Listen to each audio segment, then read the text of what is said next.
the muster point, which is located very close to the car park. The safety wardens will be on ground to direct us to the right place we should stay. Please, in case the alarm goes off, do not stop to pick anything, and you are not permitted to come back into the building until the safety warden has cleared you to do so. We hope to have a safe deliberation today, and please remember that the person who is most responsible for your safety remains you. Thank you so much for listening, and welcome once again. For our welcome address, I'll be calling on Mr. Ibrahim Dong to give us an opening remark. Please, if we could put our hands together if they're not too busy. Thank you. Thank you, Boston. It's good to be here, and it's good to have you in here. Without all of you sitting here, this program will not happen, right? My name is Ibrahim Lawrence Dung. I'm the Assistant Editor-in-Chief, so I'm on the national level of ISCO. I used to be the secretary in the Abuja chapter. So this is my home. This is my own alma mater. We all grow from here to the ISCO in the national. So it's good to be here. Now, this is a way of welcome. And to do that, I would like to recognize a number of individuals that are here, and they mean a lot to us at NAPI. NAPI is a place where we meet, we network, we learn, we build relationship, and we chart a course for the new oil and gas industry that we want to see from end to end. And this is where new innovations and ideas we share. I guess that's why we're here, right? It includes both professionals and at the same time students. Our dignitaries, just take a look at the back. Can you see that the seat is all filled up? We're all trying to get in seats. So Adango, you have your hands full today. Yes, the publicity have gone far and far and far. This topic is loaded, and that's where you have the whole filled up already. So, as a way of introduction, I want to start from one person that means a lot to us here. He is one time the president of NAPI, and he is part of the engine room or whatever happened in Abuja chapter. He is Mr. Alestaka F. NAPI. Please give a round of applause to him. He's like a father and a mentor to a lot of us here in this hall. Now, next to him is Alhaji Zana F. NAPI. Now, these are people behind the scene. You will never know they are there, but whenever we hit a hitch, they are the people we run into. They are part of the advisory council members when anything concerns Abuja chapter in the NAPI ESCO, all right? And then our sponsor today. Now, to be here and to put things together like this, it requires money, yeah? So people out of their own pocket, they graciously support meetings like this, aside the other companies. And this particular meeting is out of individual pocket. Alhaji Kaumi, Mohammed, thank you so much, right? He's part of our sponsor today. And of course, we cannot do things like that without a company's backing, right? Our sponsor, Mr. Adango, thank you for doing this for us, okay?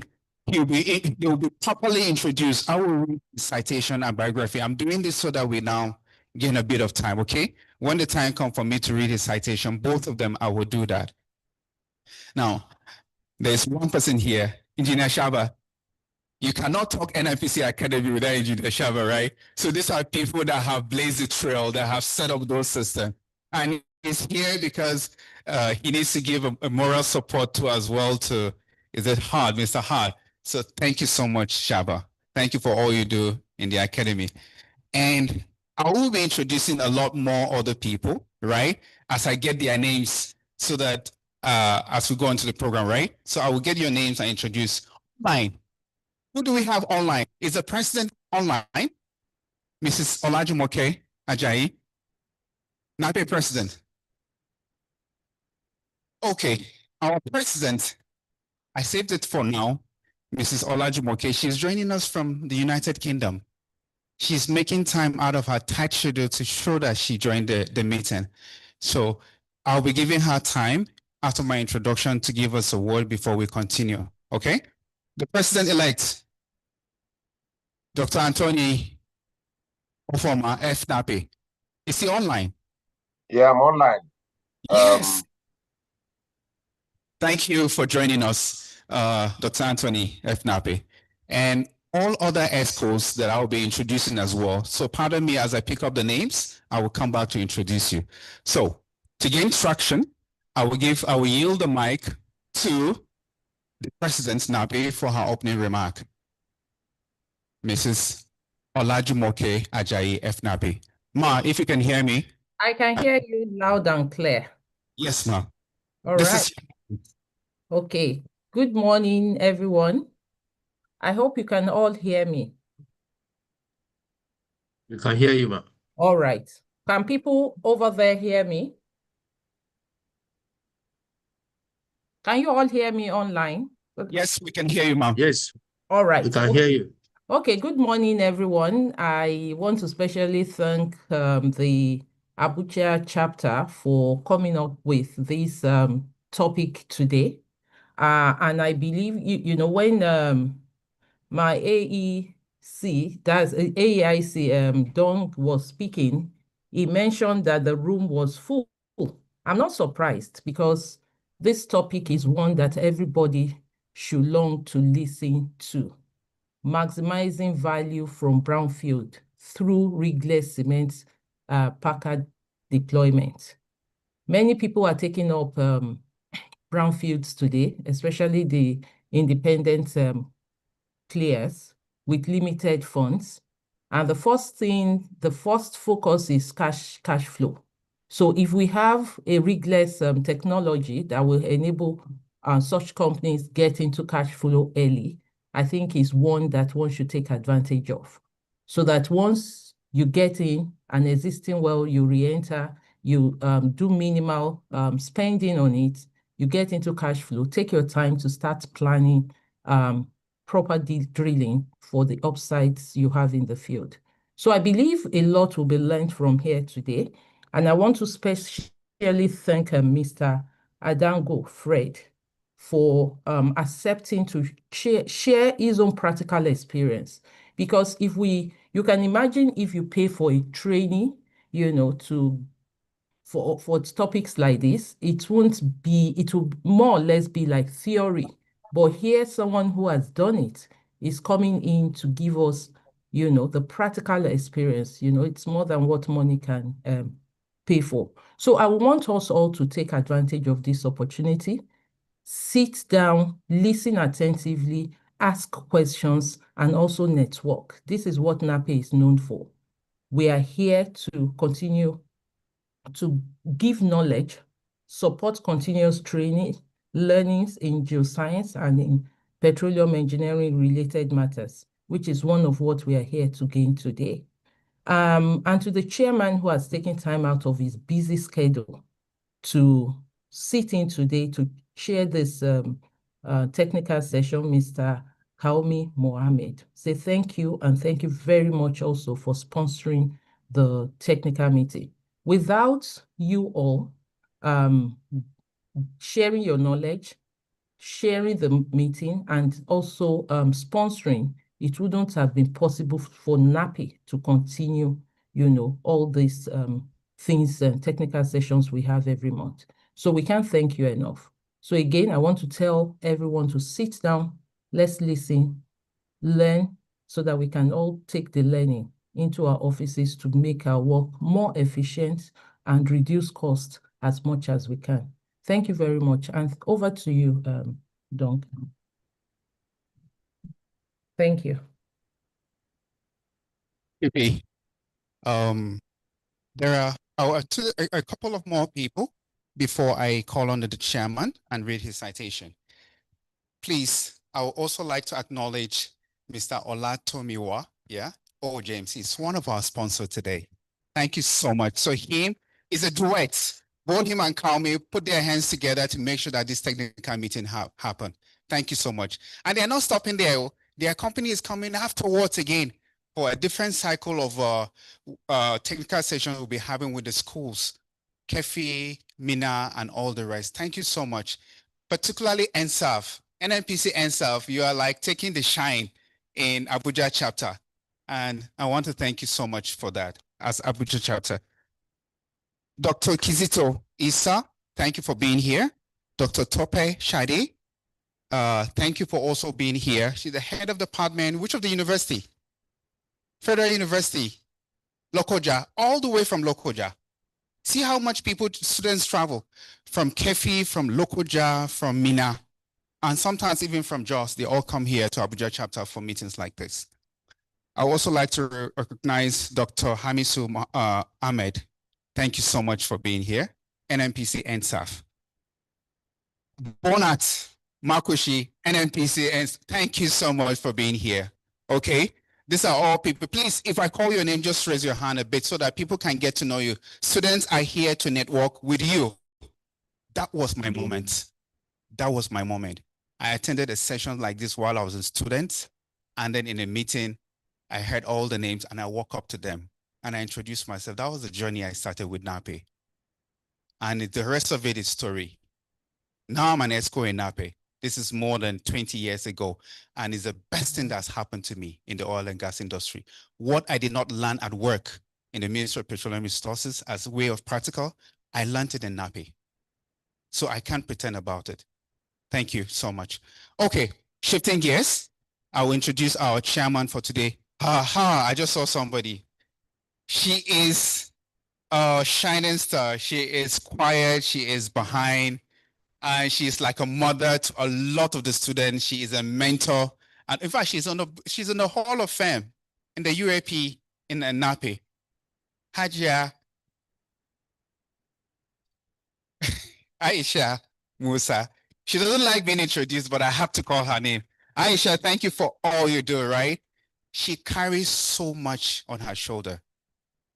And honestly, only God will bless you. Let me just put it that way. If you know, you know, right? All right. Now, shifting gears to our chairman for today. I said when I get there, now the chairman is the one responsible for all. We are just kickstarting it. So the direction he takes the meeting today, that's how it goes. All right. And he will be the one to introduce the speaker. So I'll be introducing the chairman.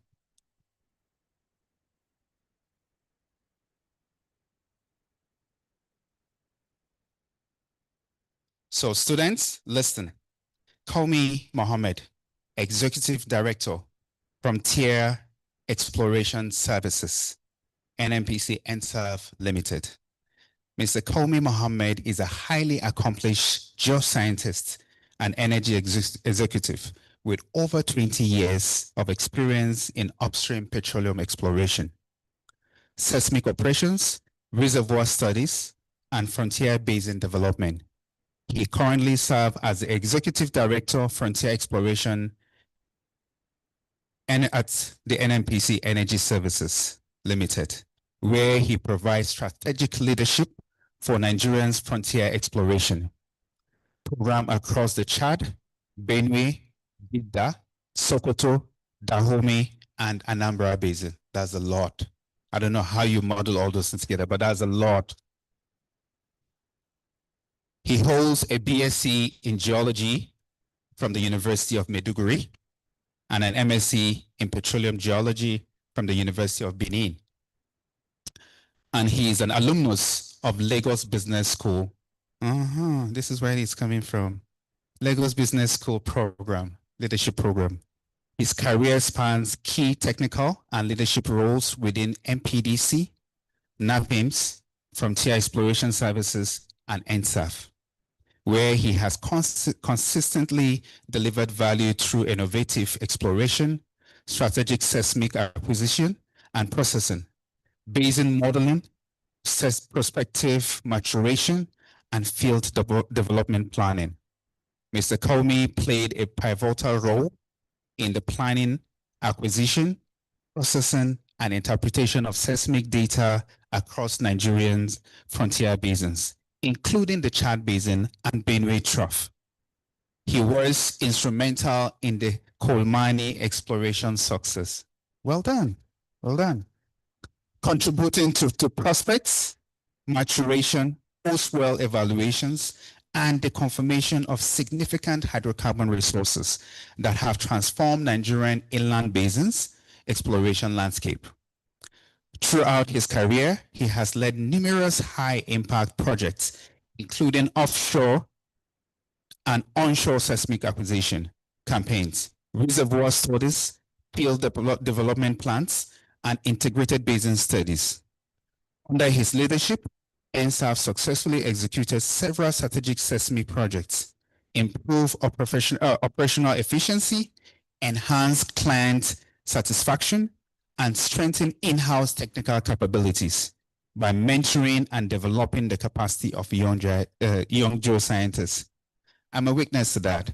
I know a couple of students that have served in NSAP, and whenever I'm interacting with them, they all go out, they are excited, their experience and all that. One of them is Mustafa. Mustafa is a friend and like a brother.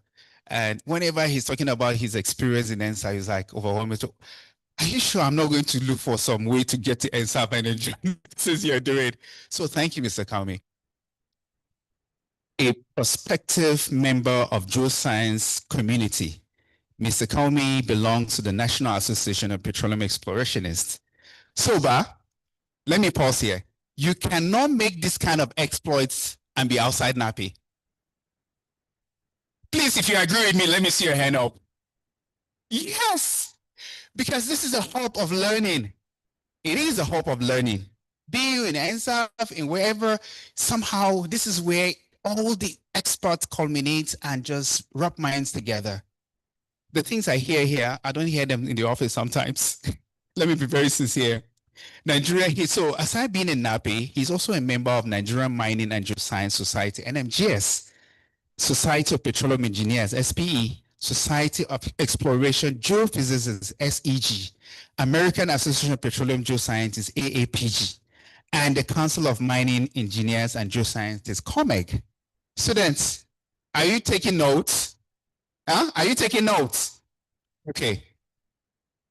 Now, it didn't stop there. He's a fellow of the Chartered Institute of Project Managers of Nigeria, CFPM, and a fellow of Chartered Institute of Cost Managers of Nigeria, FCCM. He has received several commendations for his contributions to hydrocarbon discoveries, exploration excellence, and the advancements of Nigerian energy sector. Mr. Kaumi remains passionate about advancing frontier exploration, deploying innovative geoscientist technologies, Nigeria's energy security through sustainable resource development. Please, can you put a round of applause for Mr. Mohammed Kaumi? And this is where I give you the mic, right? But before I give you the mic, I will still want to recognize two individuals here, Dr. Yaki, Dr. Yikaribo Yubonga, NNPC actor. Why? Apologies, sir. I almost bite my tongue, right? So, Dr. YY, thank you for being here. NNPC ACTI, okay? Mr. Olusegun Bankole, Assistant Director, Nigerian Upstream Petroleum Development Commission. Where's he? Okay, welcome, sir. Aminu Maitama, NNPC Marine Energy. So he's a former NNPC retiree, now he's Marine Energy. Where is he? Yes, that's a familiar face. They are always together. Him and Alestaka, and there's one other person. Zana, yes. Okay, no, not Zana. You work in the same company with him. No, yes, they are always together in all our technical meetings. Welcome. Okay, Marine Energy. Thank you for that. Mr. Olabode Matthew, Technical Manager, OML 11, Asharami Energy. Where is he? Oh, yes. So these are the people that give release for the speakers to come and talk to us. If they don't give release, the speakers will not come and talk to us. So please, he deserves another round of a clap. Yes. I've already introduced Mr. Olatomiwa, NNPC RTI, Head Innovation and Lead Research. Thank you. Who is next? Ms. Lawal, you wanted to say something? Okay, so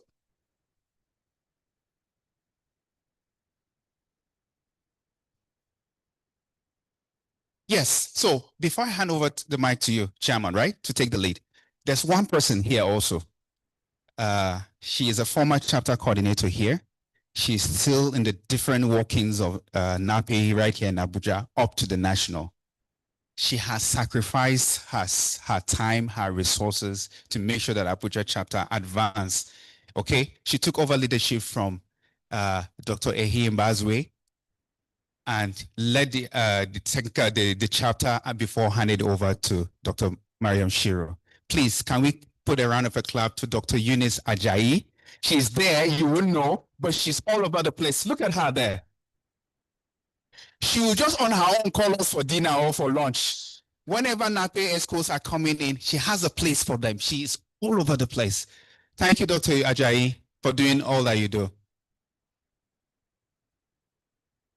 Thank you very much, Don.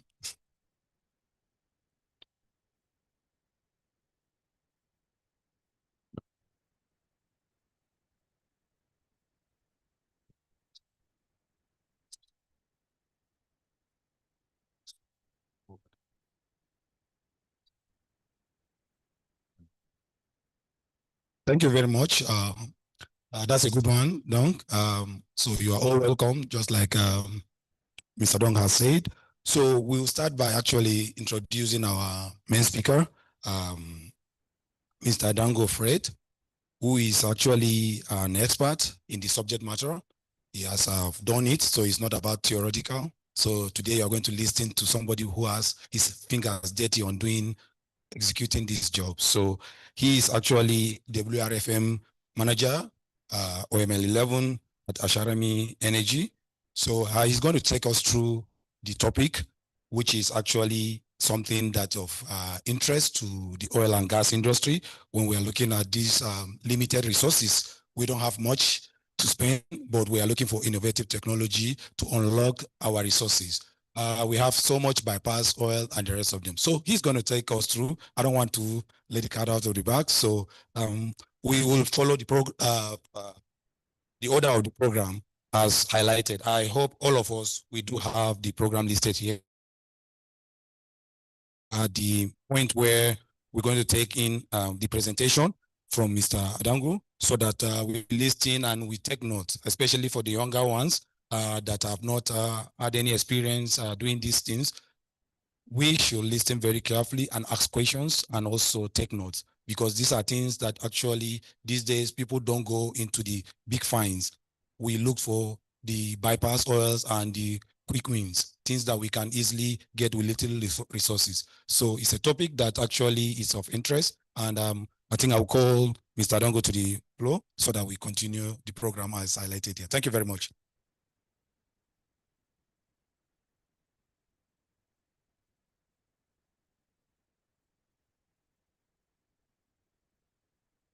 Please, the citation.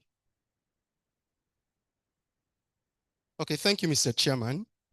I'll be reading Mr. Adango's citation, and I hope for the young professionals in the house, this will serve as an inspiration to you.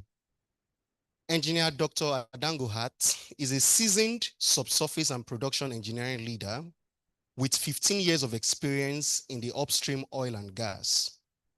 He is currently a production WRFM manager at SAR Group, a JV partner in the OML 11 Asset Management Team, AMT.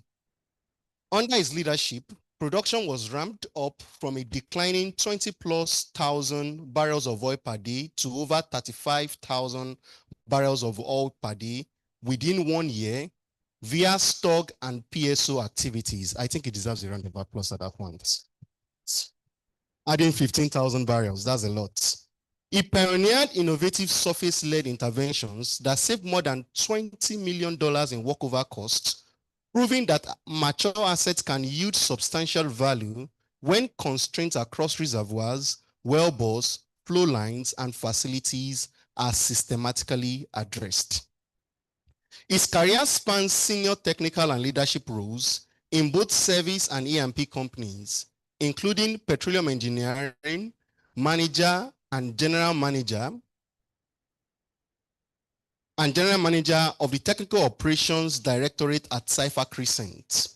He's a Korean registered engineer, PMP certified professional, and certified planning / operational manager. He combines deep technical authority with project planning insights, business acumen, and strong people leadership. Please, another round of applause for this. He is an alumnus of the University of Port Harcourt, Unique Uniport, Robert Gordon University, Nexford University, and Atlanta College of Liberal Arts and Sciences. He is also a member of the SPE, Society of Petroleum Engineers. Conclusively, beyond the corporate world, Adango enjoys reading and listening to financial podcasts. He is married to Hioma, a fellow petroleum engineer, and their proud parent of 3. Please, with a round of applause, can we welcome our speaker for today? Thank you so much, Mr. Adango. Thank you. All right, where do I start from? Okay, let me start with a story. First, good afternoon or good morning, everyone. I think this will be, this reminds me of the first NAPE technical meeting I attended in Port Harcourt many years ago. And when NAPE reached out, I saw the need to come and share something that basically cuts across the value of trying to unlock bypass reservoirs through cost-effective solutions. The first meeting I attended was on water shutoff in Port Harcourt, and I learned a lot. My notebook then, I filled like almost 3 pages, thanks to the speaker, well-seasoned speaker, Mr. Olumide, in Shell, a geophysics specialist. All right. The topic I'm going to be speaking on today, just to give credit to whom credit is due, I heard it for the first time in 2014 through an IT student. So that means for you guys who are students here, you have a lot to go back to the industry and share. So I was leading a team. Sorry.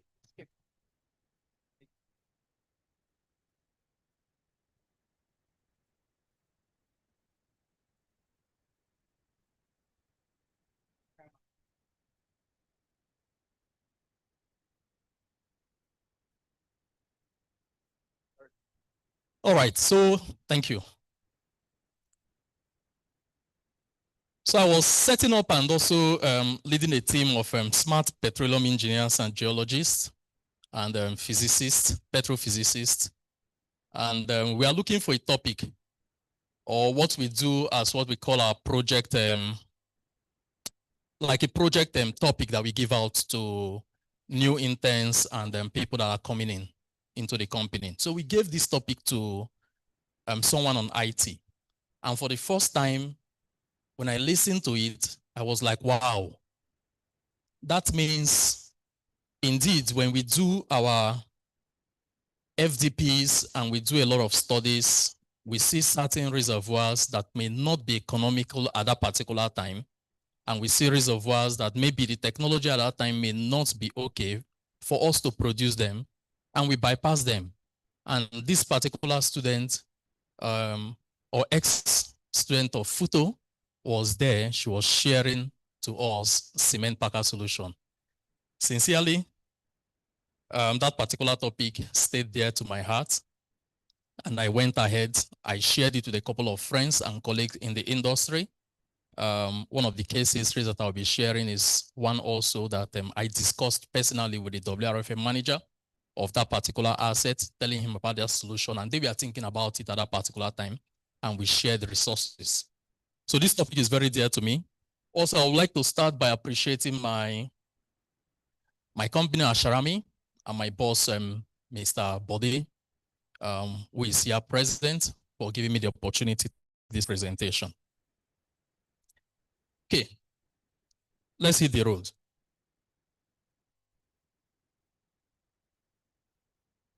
Good. So let's start first with this question. What is the most common thing that leaves the shore of Africa? Just think wide. No answer is wrong. Human, good. So maybe when we say human, we mean talents, that basically live on a daily basis, right? How about if it has nothing to do with humans? Raw materials. Okay, let's just take two more response. Natural resources, same as raw materials. All right. Maybe you've never thought about this, but that's why we are discussing this. So in Nigeria, we don't experience hurricanes, but basically the hot air that gives rise to it starts from our shore. All right. And then it builds up and builds up and finds itself in the North America. And there it gives birth to a mighty hurricane that we call several names that you know. All right. So that's one of the things. But also let me ask, how many of us are in a team? Please, if you're in a team, can you show by raise of hand? If you're in a team currently, or if you've been in a team, I believe every one of us have been in a team. Yes, can I see your hand? All right. So if you're in a team that have basically identified opportunities, can you still keep your hands up? Why is the room? Why are there so few persons? All right. I mean, it mustn't be technical team. Even if you're in a team that is non-technical, it's still fine. So please still raise your hand. Okay, if you're in a team that, despite identifying opportunities, you know that you have left some opportunities on the table, still have your hands up. All right. If you are still in that team and you know that that opportunity, you will go back to it, still have your hands up.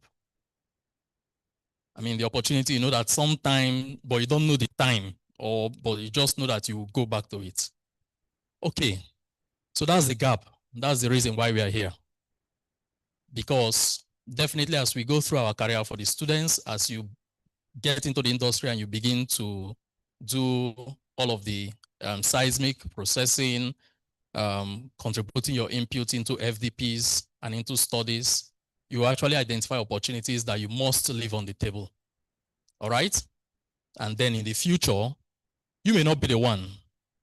Like when we are reading the citation of our chairman, he has done a lot of seismic reviews and also processing.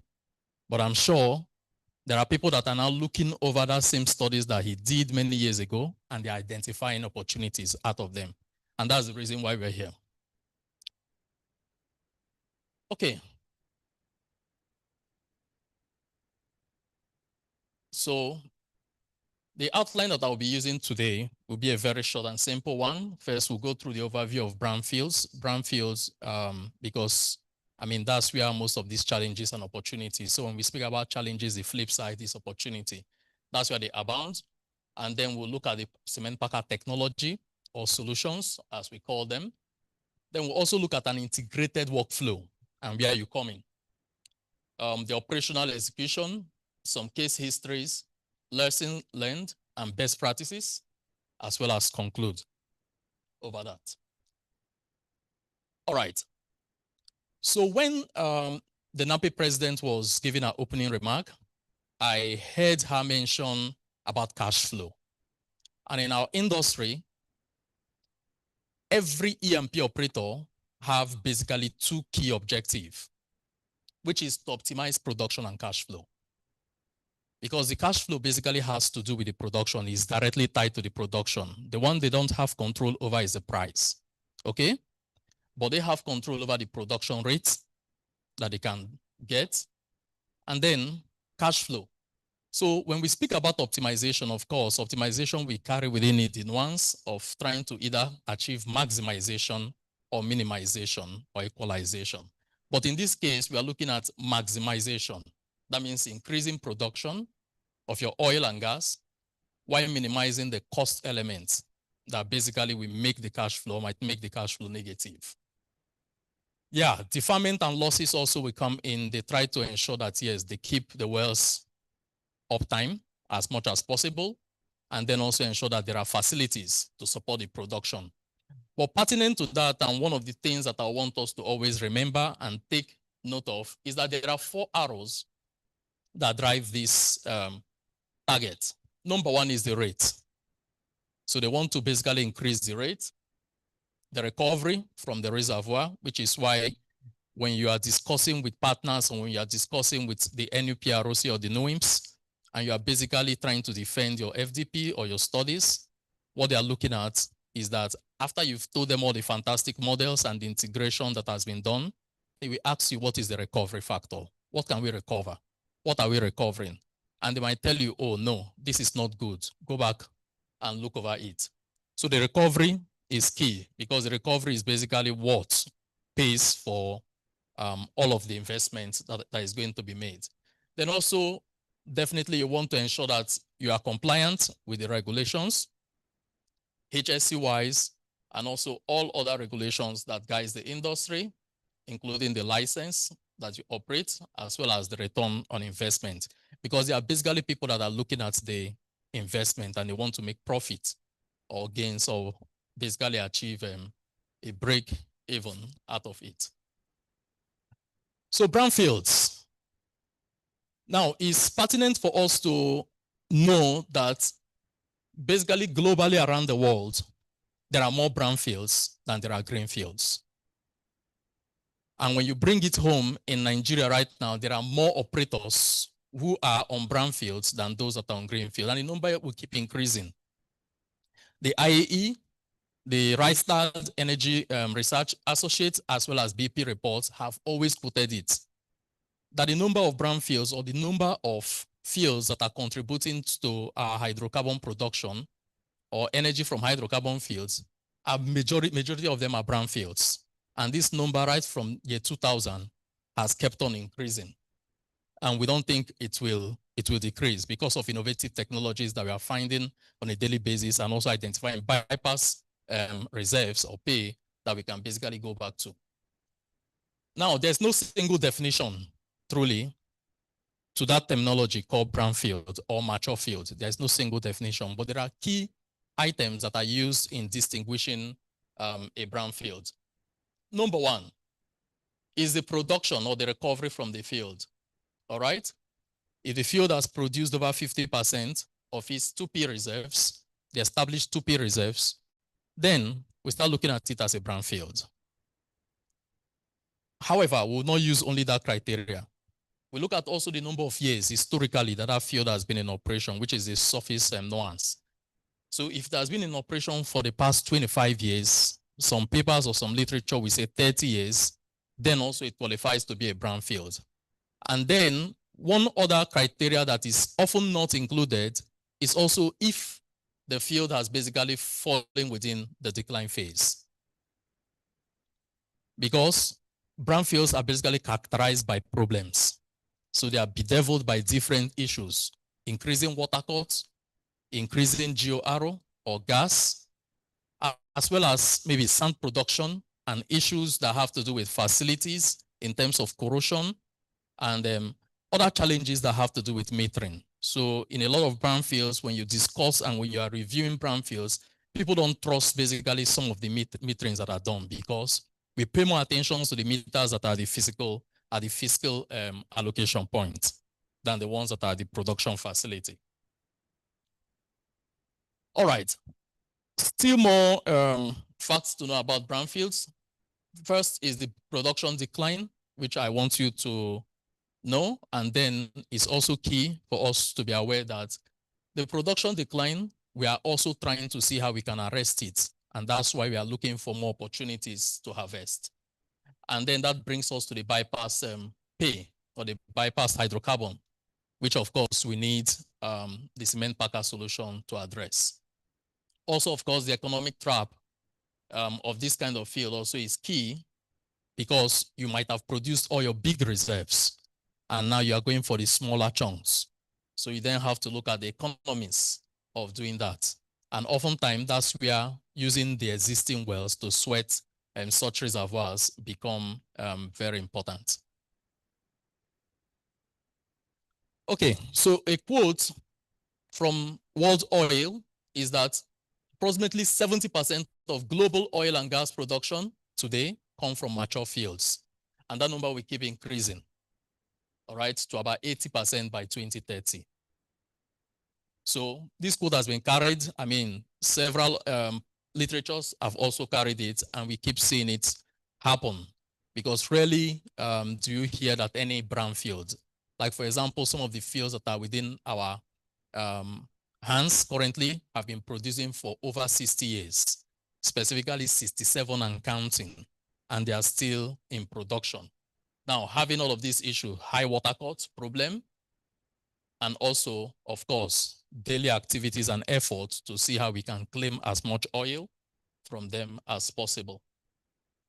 Now, in the sense of maximizing value from our fields and achieving a step change in our production, possibly if our production is declining and we want to basically turn around the trend so that we achieve a step change, then we need to ensure that we daily and carefully carry out what we call the well and reservoir surveillance, which means we need to pay attention to the behavior of our wells, the behavior of our reservoirs, keep a watch on them so that we know whether they are declining and what we can do to basically arrest those decline. There's also a need for us to always have the integrated reservoir, well and reservoir production reviews.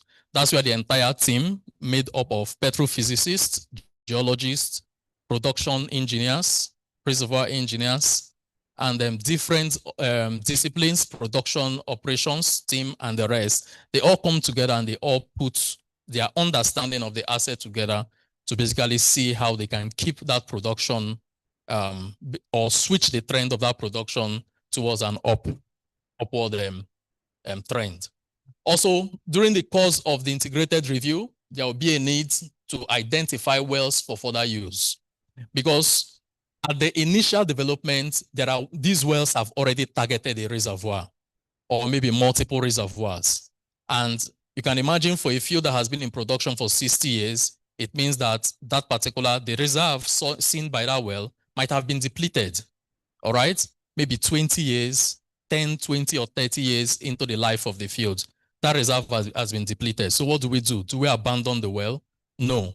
We need to come back, review the well, look at the subsurface, take horizons, look at the horizons, and then we find out, is there any further use that we can basically put that well to, or should the well be classified as a no FUP?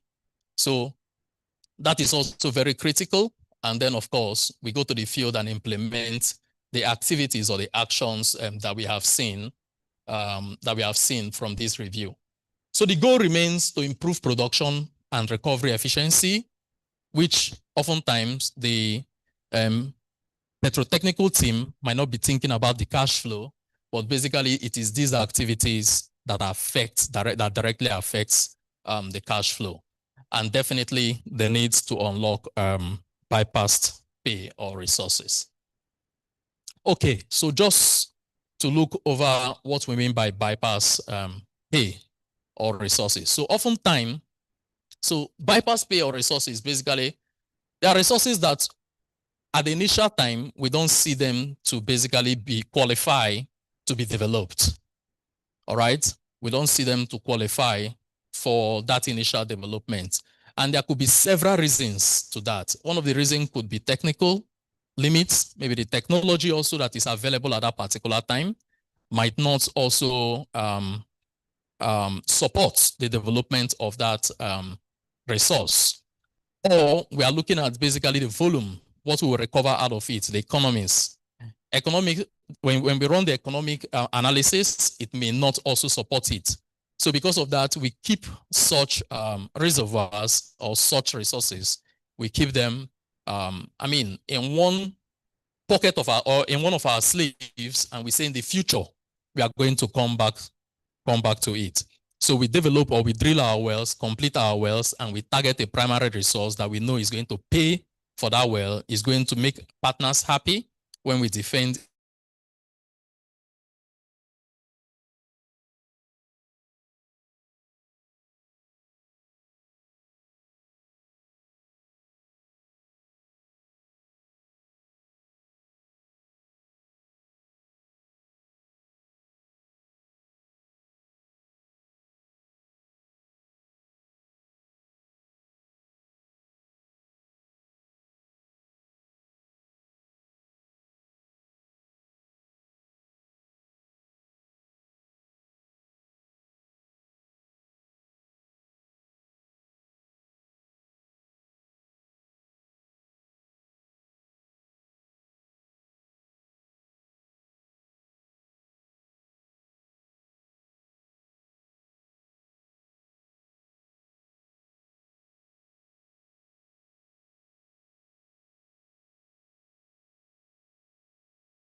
it.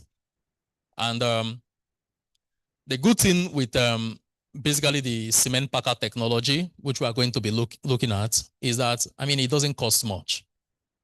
It doesn't cost much, because if someone is saying that, look, the resource is small, it's not huge enough, if we should run the economies, what we are going to recover from it, because based on what we know as primary recovery, there is basically a number or a limit to which you can recover. You can recover 100% or even close to 90, except you're dealing with gas. But if you're dealing with oil on primary recovery, you should be looking at somewhere around 35. All right, to make partners and everyone comfortable and happy. And sometimes if the volumetric is underestimated, you might even go above that number. If you are looking at the volumetrics, you might go above that. Yeah. So the good thing is this. If you look at 35% of maybe a number like 600,000 or a number like 1 million, what we'll be looking at is very small, or 30% or 32% of that number. What we'll be looking at is very small. It's somewhere within hundreds of thousands, right? And if we are now to go and do a walkover or drill a new well, just for that few hundreds of barrels, thousands of barrels, maybe 400, 500, 350, 320, it will be difficult to justify. A lot of people will kick against it and they will say, no, let's not do it. And basically they make a lot of sense. I mean, it is justifiable for them to kick against it, because by the time we do the discounted cash flow, we'll notice that the expenditure, the CapEx to basically drill that well or do the walkover, plus what we are targeting to recover, will never be able to pay back the initial cost. Okay? So that's why innovative means, or innovative technologies, to basically being able to mop up such small reserves with maybe things around, I mean, costs around hundreds of thousands of US dollar become very significant. And that's where the cement packer technology comes in. The only thing is that a lot of reviews have to be done. The geologists have to be involved. He has to take his cross sections. He has to be able to have a good understanding of the structure and also the faults and where that particular well sits against other wells because of interference and other related issues that basically may come in. He needs also to be able to work very closely with the petrophysicists to ensure that we have, I mean, an idea of the fluid contacts. So the fluid contacts must be properly known. All right? We need to be able to know the fluid contacts. Specifically, also, we need to have an idea of the saturation, okay? Because basically, you can't develop or produce a fluid that you don't know. You might go with an oil well tubing completion, and then what you are producing, by the time you are done and you punch, what is coming to surface is gas, and you are not ready for gas. So all of those little things must be properly known and must be properly defined. And that's where you and I come in to ensure that we basically get it right. All right, it looks like I'm going to be standing here for quite a longer time. Yeah, I hope this come up. But if those that are online can basically still see the slide, they can. See, I think if we have a system here, then I think I can speak to it, but in front here, yes, and that you can have a look at what you are presenting. That would be great. So, that system, can we also connect online so that he will see what is Yeah, because I hope we have not moved from the last slides, because all I'm discussing so far, I mean, is not in any of the slides. So they'll get you a system. All right.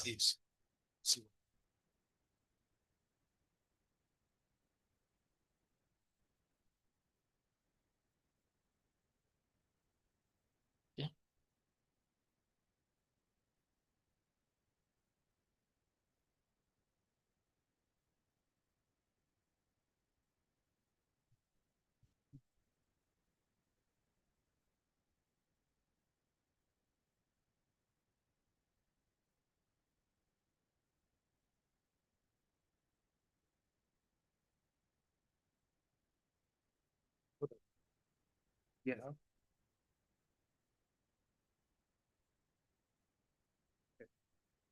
Okay. Apologies for the technical hitch. Those online are seeing the slides, but we in here are not seeing the slides. So apologies. I think there's something wrong with the projector. Okay.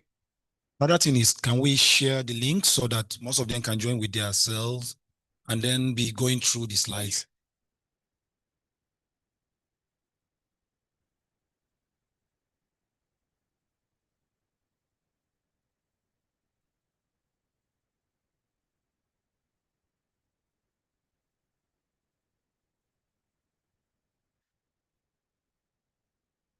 All right, so it's good that we are back because basically you that are present would have been bypassed.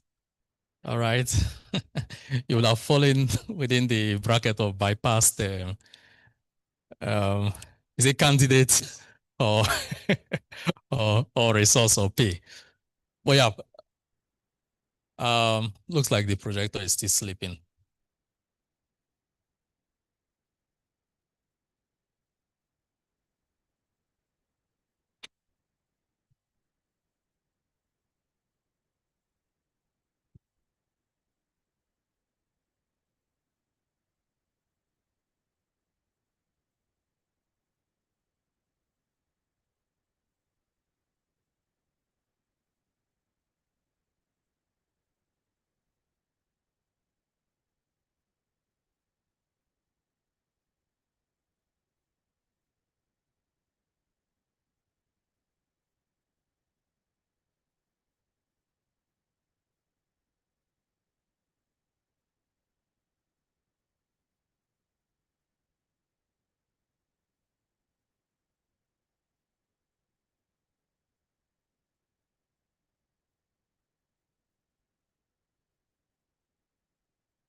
Okay, thank you. My name is Obafemi Talabi. So I wanted to clarify, is there like an agency in charge of the classification of fields into brownfields? And do we have like a general database of all the brownfields in Nigeria? Thank you. All right, thank you. I think that's that's quite a big question. You know, classification, I don't know if there is anybody that is into or agency that is into the classification of fields into green or brown fields. But I think the definition or the characteristics of these fields basically leads to their natural classification. Okay?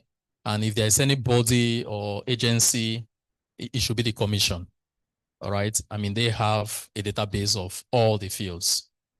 All right? So they will be able, earlier I shared certain characteristics or certain criteria that are used. And these are criteria that have been published, I mean, in several global technical discussions and which have been used in classifying a lot of the fields or identifying a lot of the fields, either within the green fields, the one that we are just recently discovering and that we are going into with newer technologies or the brown fields. Okay, so the good thing is that globally around the world, the question you've asked now, there are people that within their own setting, for example, the North Sea, the Gulf of Mexico, I mean, they have fields that have been in production for over 70 years. All right, they have fields, even in the Middle East. All right, the giant oil fields that have close to thousands of wells. I mean, they have been in production. In Oman, the PDO, the MD of PDO, that was way back in the years. I mean, people that we are doing WRFM, the Well Reservoir and Facility Management under them, we'll see that they used to have almost 4,000 conduits, all right, within their reviews in terms of surveillance. So such number of conduits and the number of years it would have been used to drill the wells that will achieve such conduits, you'll be looking at almost over 70, 80 years, running into decades. And that's where some of the fields in Nigeria also falls in. But it's the characteristics of such field that gives out the classification. If it has been in production for over 25 years, some will say 30 years. So there are literatures or there are meetings where they have used 30 years specifically. You look at the history. If it has been in production for over 30 years, then that's fine. But the IEA and the Rystad Energy Research Associates, they were looking at their cutoff from year 2000. So when they were trying to look at the number of fields contributing to hydrocarbon production on a daily basis, so they use year 2000 as their cutoff, and there they identified that there are more fields. Yeah, the terminology used is a majority of the hydrocarbon that we produce on a daily basis is coming from brown fields than from green fields. And that word majority aligns also with the World Oil and Publication, that 70%, 70 to 80%, yeah, is tied to brown fields. And also that number it will keep increasing. The reason is because you and I, we are still on such fields looking at ways to keep them in production. All right. So I think I wanted us to pay attention to two wells. So this was extracted from this SP paper. I wanted us to pay attention to these two wells. We will see that the well 39 that is on this screen, the whole effort and the whole target was to produce the C9000, because bypass reservoirs are reservoirs that you have also identified and you know they are recoverable. I mean, you can recover them, but basically they are tiny. So for example, the C800 was bypassed. They did not produce it through this well.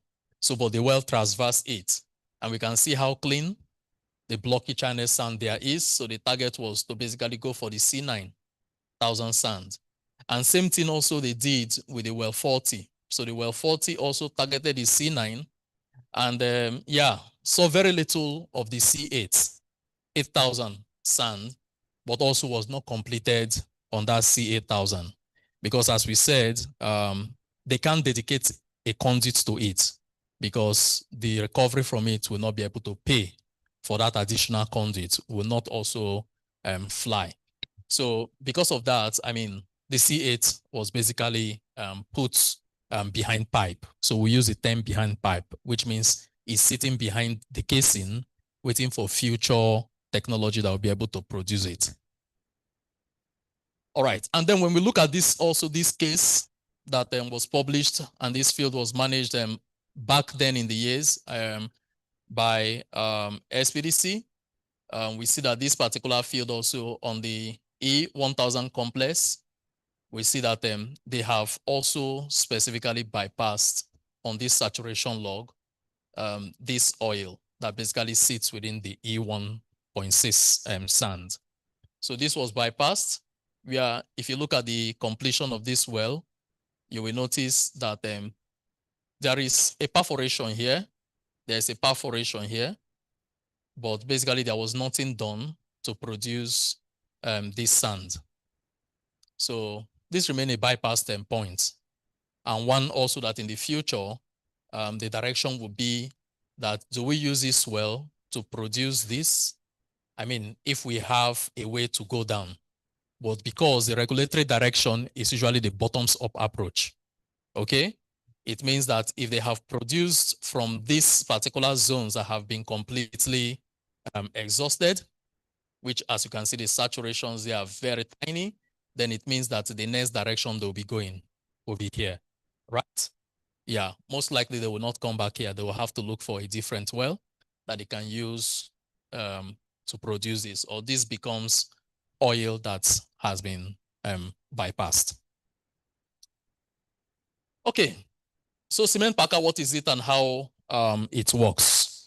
So like our normal traditional mechanical packer that we know, the objective of our packers are basically to isolate the casing from the formation reservoir.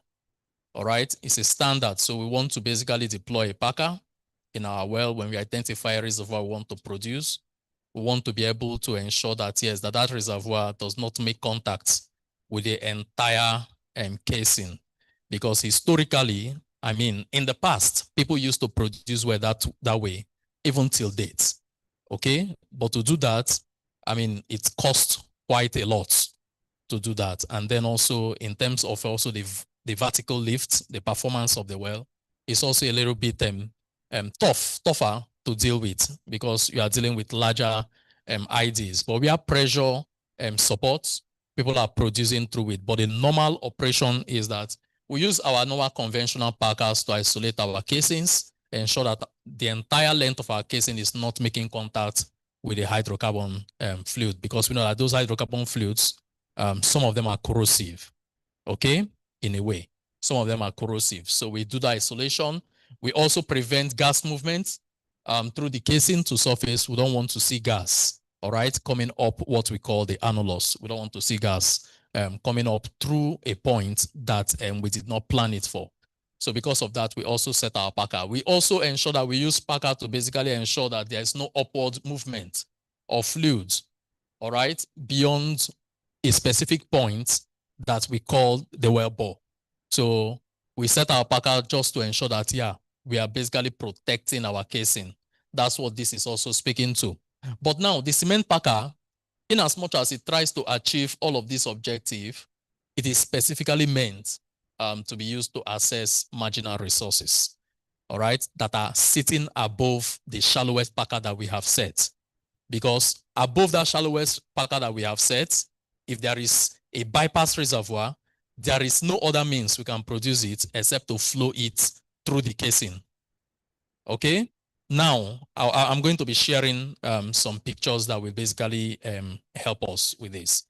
Now, the cement packer basically ensures that it helps to isolate or to achieve number 1, number 2, and number 3, so that it limits or gives a direction to the fluid that is coming in from the reservoir. And as the name implies, cement. It is basically made up of cement. So we use cement to achieve such packer. They are not metallic. It's basically cement that we cast or we send into the wellbore or into an annulus, allow it to set over a specific period of time. And when it has hardened and we have tested it and everything is fine, then we go and perforate through it.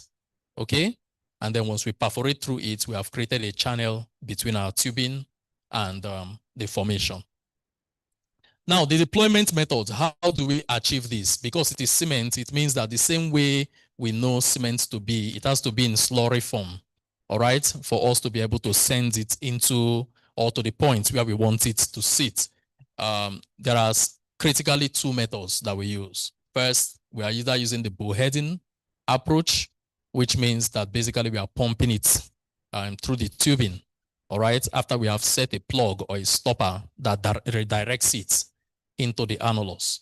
So we pump it, but that comes with its own problem too, especially since most of these wells are older wells that have been in production for several years. It simply means that the tubing will have a lot of maybe corrosion items, or basically will have certain things that will affect or may not allow us to bullhead. For example, the tubing might have eroded to a certain point that the pressure that we are going to be using for bullheading might cause the tubing to burst. All right? It might make the internal pressure of that pumping to exceed the external pressure that basically will resist it. So we look at all of that, and where we don't know, the most comfortable means is to deploy coil tubing, because coil tubing sends a clean line of slurry. As the name implies, it's called coiled, because there we are using a seamless tubing like the straw. We are sending it through the well and then take it to the point just above the point through which we are going to be creating this cement packer. And then we are not injecting into our tubing directly, we are injecting into the coil, and it goes through the coil and then gets in place. All right. So it's key for us to note that the tubing integrity above the existing completion packer should be good. Because as I mentioned, if the tubing integrity is not good, if the tubing has thinned out, it means that we stand a chance of losing the entire tubing, okay? Because of the high pressure that we are going to be using. Also, of course, circulation must be possible throughout the cement placement between the tubing and the annulus. We should be able to circulate. We should be able to, because basically what we are doing is that as we are sending it into the tubing, before we do that, we would have sent a pre-flush fluid that we clean the annulus. So we should be able to create some form of tubing that helps us to basically clean the annulus or the tubing if we are using the bullheading option in that case. And then, of course, existing perforations must be isolated. So we must have squeezed out the existing perforation if there's any perforation that have been done, or there are basically perforations that have degraded. The cement that was used in squeezing them off have degraded, and now there's communication happening. We don't want live pressure to be in the well, especially in the annulus when we are doing cement packer. So we need to go and ensure that we squeeze off such perforation. And then also, of course, the well must be clean to remove contaminants. So we don't want contaminants, because if there are contaminants, if the well is not clean, which is why most people do not prefer bullheading, they prefer the coil tubing option. But the challenge is that coil tubing option is way more expensive. All right, just renting a coil tubing unit for maybe 2-3 days or 7-a-week operation, we are looking at almost $500,000 if it's on land. So it's way more expensive to use coil tubing, but it ensures that, yes, the slurry that we are sending is basically remains intact and clean compared to the bullheading. Now also, there are critical validations or verification that needs to be done. First, our cement has to get in place, and then we allow it to cure. And the curing time, typically we use the 24 hours window to allow it to cure, meaning that you must have someone that understands and that worked with a vendor to make sure that, of course, the cement chemistry and everything is intact. And then, of course, after that cement have cured, you may want to carry out a cement bond log. So the reason for this cement bond log is that you want to be sure that the interface between the cement and the tubing, the outer OD of the tubing, there is a very good companion, that they are very much intact. There are no gaps, what we call micro annulus. You want to make sure that that exists, that that interface is good, and you want to make sure also that there is a good bonding between the cement and also the ID of the production casing. Yeah. Then, of course, once we have achieved all this, the cement that have been set, we need to also do what we call maybe a 2-mode test has to be done. A test that we refer to as the injectivity test, which is basically more of an overbalance test, meaning that we send in pressure, that, and when we send in that pressure, we lock that pressure and allow it to sit there for a specific number of days or hours. And then we see if that pressure, if we are going to lose it, okay? If we are losing that pressure, it means that there is leak, right? But if we're not losing that pressure, it means that the cement that we have set in place has achieved very good isolation, which is basically what we see here. This isolation is very key. So we do that test, the injectivity test or the overbalance, or a test done in the overbalanced mode. Or we carry out a test that basically follows the principle of drawdown, or what tries to make inflow, which is the drawdown mode test. We are trying to simulate production. Okay, so it means that we reduce pressure on the surface a bit and allow for a differential, because there will be no flow without a pressure gradient, right? Without flow only happens from a region of higher pressure to a lower pressure, isn't it? Yes, so there will be no flow. So we try to create that drawdown. The drawdown is the difference between the pressure that sits in the well and also the pressure the reduced pressure that we have simulated on surface. So we try to do that in order to see if we are going to get inventory coming into our well from the reservoir, which if we do, then it means that cement packer also is not holding, as well as the plugs that we have set in the tubing. So we need to be able to test all of them, typically within pressure range of 1,000 to 3,000 PSI. Of course, our drift run in the tubing needs to be very good. Even after we have cemented, we need to ensure that we drift the well, because there are cases where cement have accumulated in the tubing, especially for wells that are tapered, for wells that are combination tubing, cases where we have a bigger tubing and then a reduced ID. All right. If we don't have a very good, cement trip ball that basically cleans the tubing as we are cementing, there's a tendency that we might actually have cement sitting within our tubing, and that will affect the outflow or the production of that well in the future, and also our ability to run down into the tubing in the future. So we want to be able to ensure that, yes, our drift is good and our tubing is clear to allow us perforate. The next is that before we perforate, of course, we want to also carry out, for those that are petrophysicists here, petrophysicists, they will understand this case hole log. The next is that we want to carry out or obtain what we call the CCL log, the casing collar locator. All right, log that is going to be juxtaposed in tandem with our gamma ray log. So we want to do this so that we know the point where we are perforating, because you don't want to go and perforate maybe a critical item on your tubing, or maybe the joint.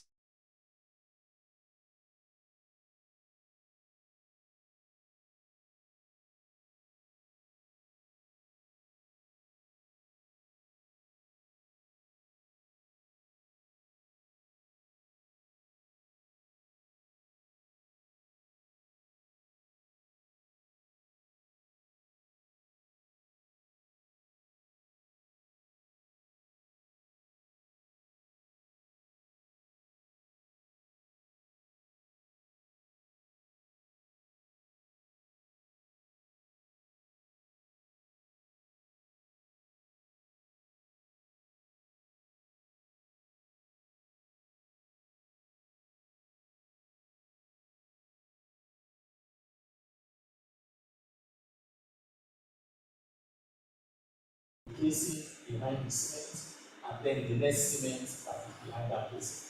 Will it be able to go through all of these barriers and get into the formation? Because if the perforation does not get into the formation, you will not be able to produce the fluid, right? It means we don't have a window, or we don't have a channel through which the fluid will flow from the reservoir into the well. So we want to ensure that that situation is correct. And as a caveat, don't always believe the results. All right? Sit again with the team, review that particular result, and ask a lot of questions, because the results might be so good, but in reality, we will have a different result.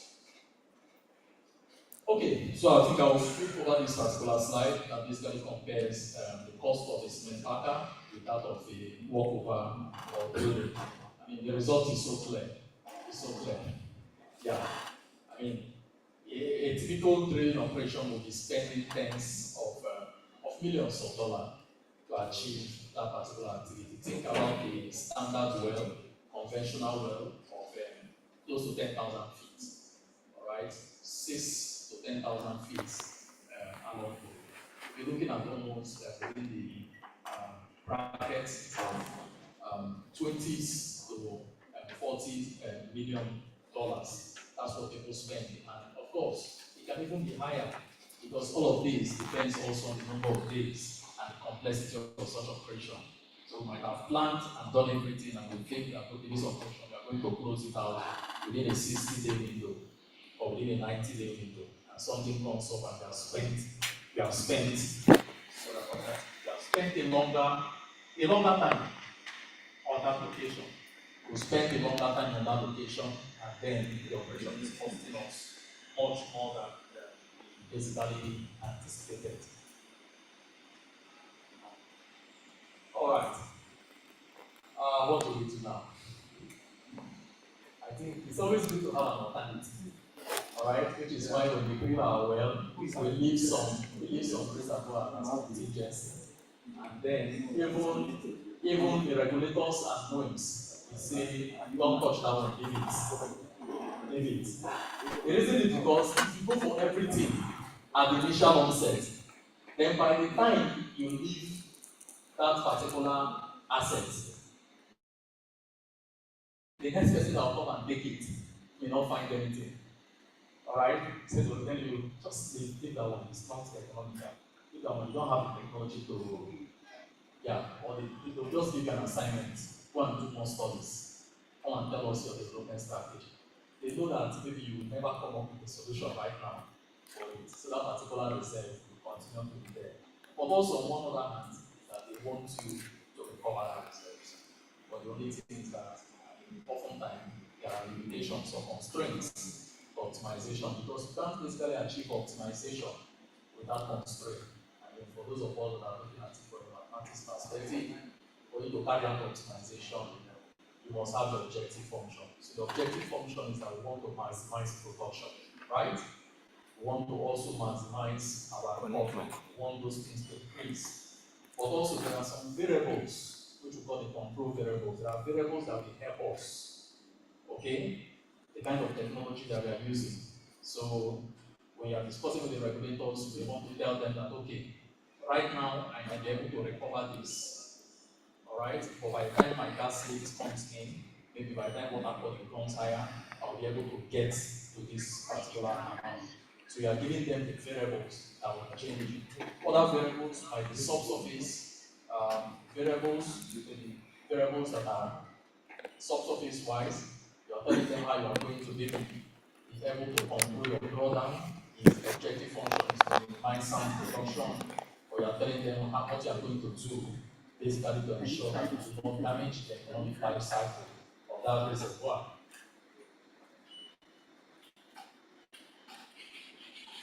I think while we are doing this, we can just maybe just 5 minutes. I was trying to fix Maybe 15 minutes, 5 minutes, just to stretch ourselves.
Okay, ladies and gentlemen, my esteemed senior colleagues, please, the meeting is resuming now. Let's take our seats so we can round off this meeting. Please, let's have our seats. Thank you.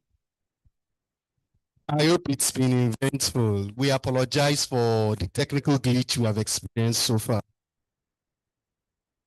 So please, let's take our seats. It's unlike us, please. Okay, I'll be handing over the microphone to the presenter right now. All right, thank you so much.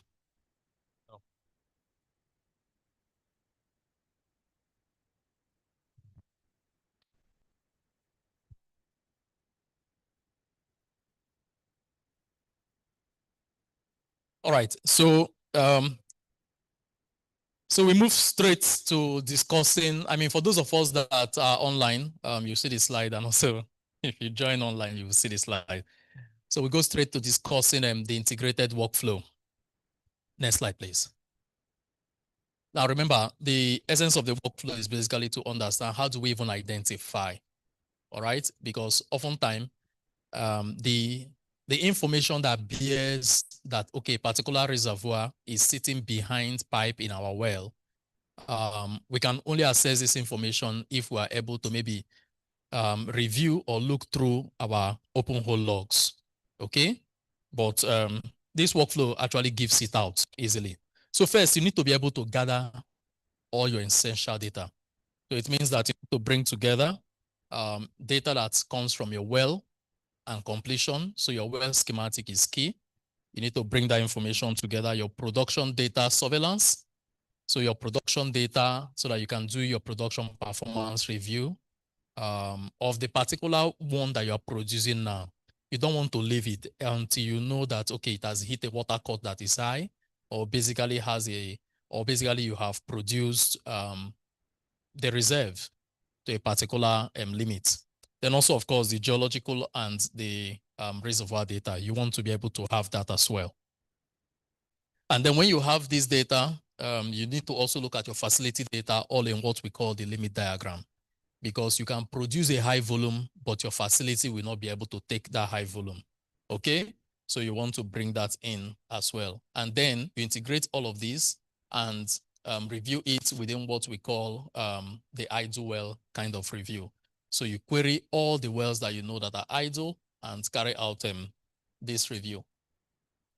So this review is basically what we call the integrated well and reservoir review, where we look at the history of the well, the pressure history, the rates, the declines that we are having, the integrity issues, and then all of the reservoirs that are sitting behind pipe in our well or behind tubing in our well. So we want to be able to look all of that. Now, this is an information that also the petrophysicist can supply in the form of a processed or interpretation we call the well penetration chart, all right? That shows you all the hydrocarbon and even water-bearing zones that the well saw. And then from there, we can work it out. So we carry out these reviews in order for us to identify and group our wells into two classes. So the wells with future use and the ones without future use.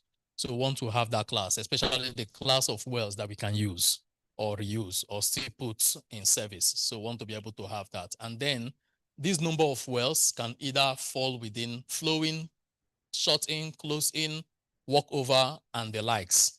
All right. Some of these names, especially shut in and closing, might look similar, but they're not similar. Most profoundly, if you look at the time frame, we shut in because we know the time we are going to reopen the well. But when you close in, you don't know when you are going to reopen it because it might require you to get approval to do further activity on that well. The well might require further activity. But if we are shutting in right now, it may be that we are shutting in because of an operation. Maybe there's an operational need or a repair of the bulk line where the well is producing into, maybe a repair is taking place, or the facility that the well is producing into, we are repairing it, and they have told you that we are going to repair it for the next 2 weeks. So you said, okay, for that next 2 weeks, I'm going to shut in all my wells. So that's basically the difference for those that are present and those online. That's the difference, as they look very similar, but they are not similar. And then the other difference also is that, yes, Some people will say that shut in requires you to only close the surface master valve, all right? Whereas close in require you to maybe do more, set downhole plug, or even trip the soft surface valve. However, because we are in Nigeria and we know that if we close the surface master valve, these wells are in remote locations. Someone else might go and open that master valve in order to what? Tap from the well, isn't it? So because of that, most of the time, we also might go the further length of depressurizing our control line, our control line leading to our downhole safety valve, just to be able to trip it and close it to ensure that our well remains safe.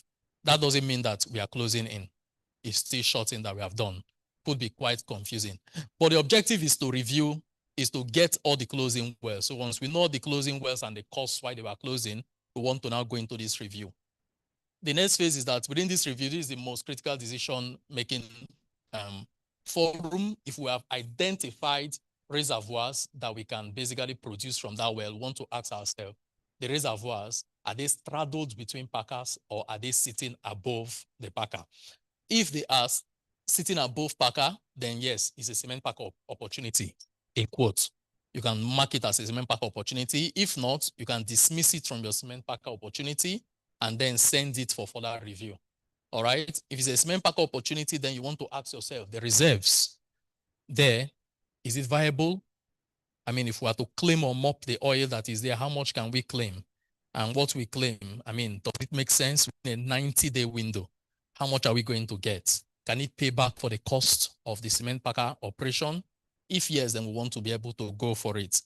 And immediately we go for it, the next thing is that we want to ensure that execution-wise, it is feasible. Technically, it is feasible for us to carry out the operation. So questions like asking the question, is the well integral or is it non-integral? Are there pressures in the well that made the previous operator to leave the well? Or are we having issues with this well? Those are the things. The tubing, is it okay for us to even make use of?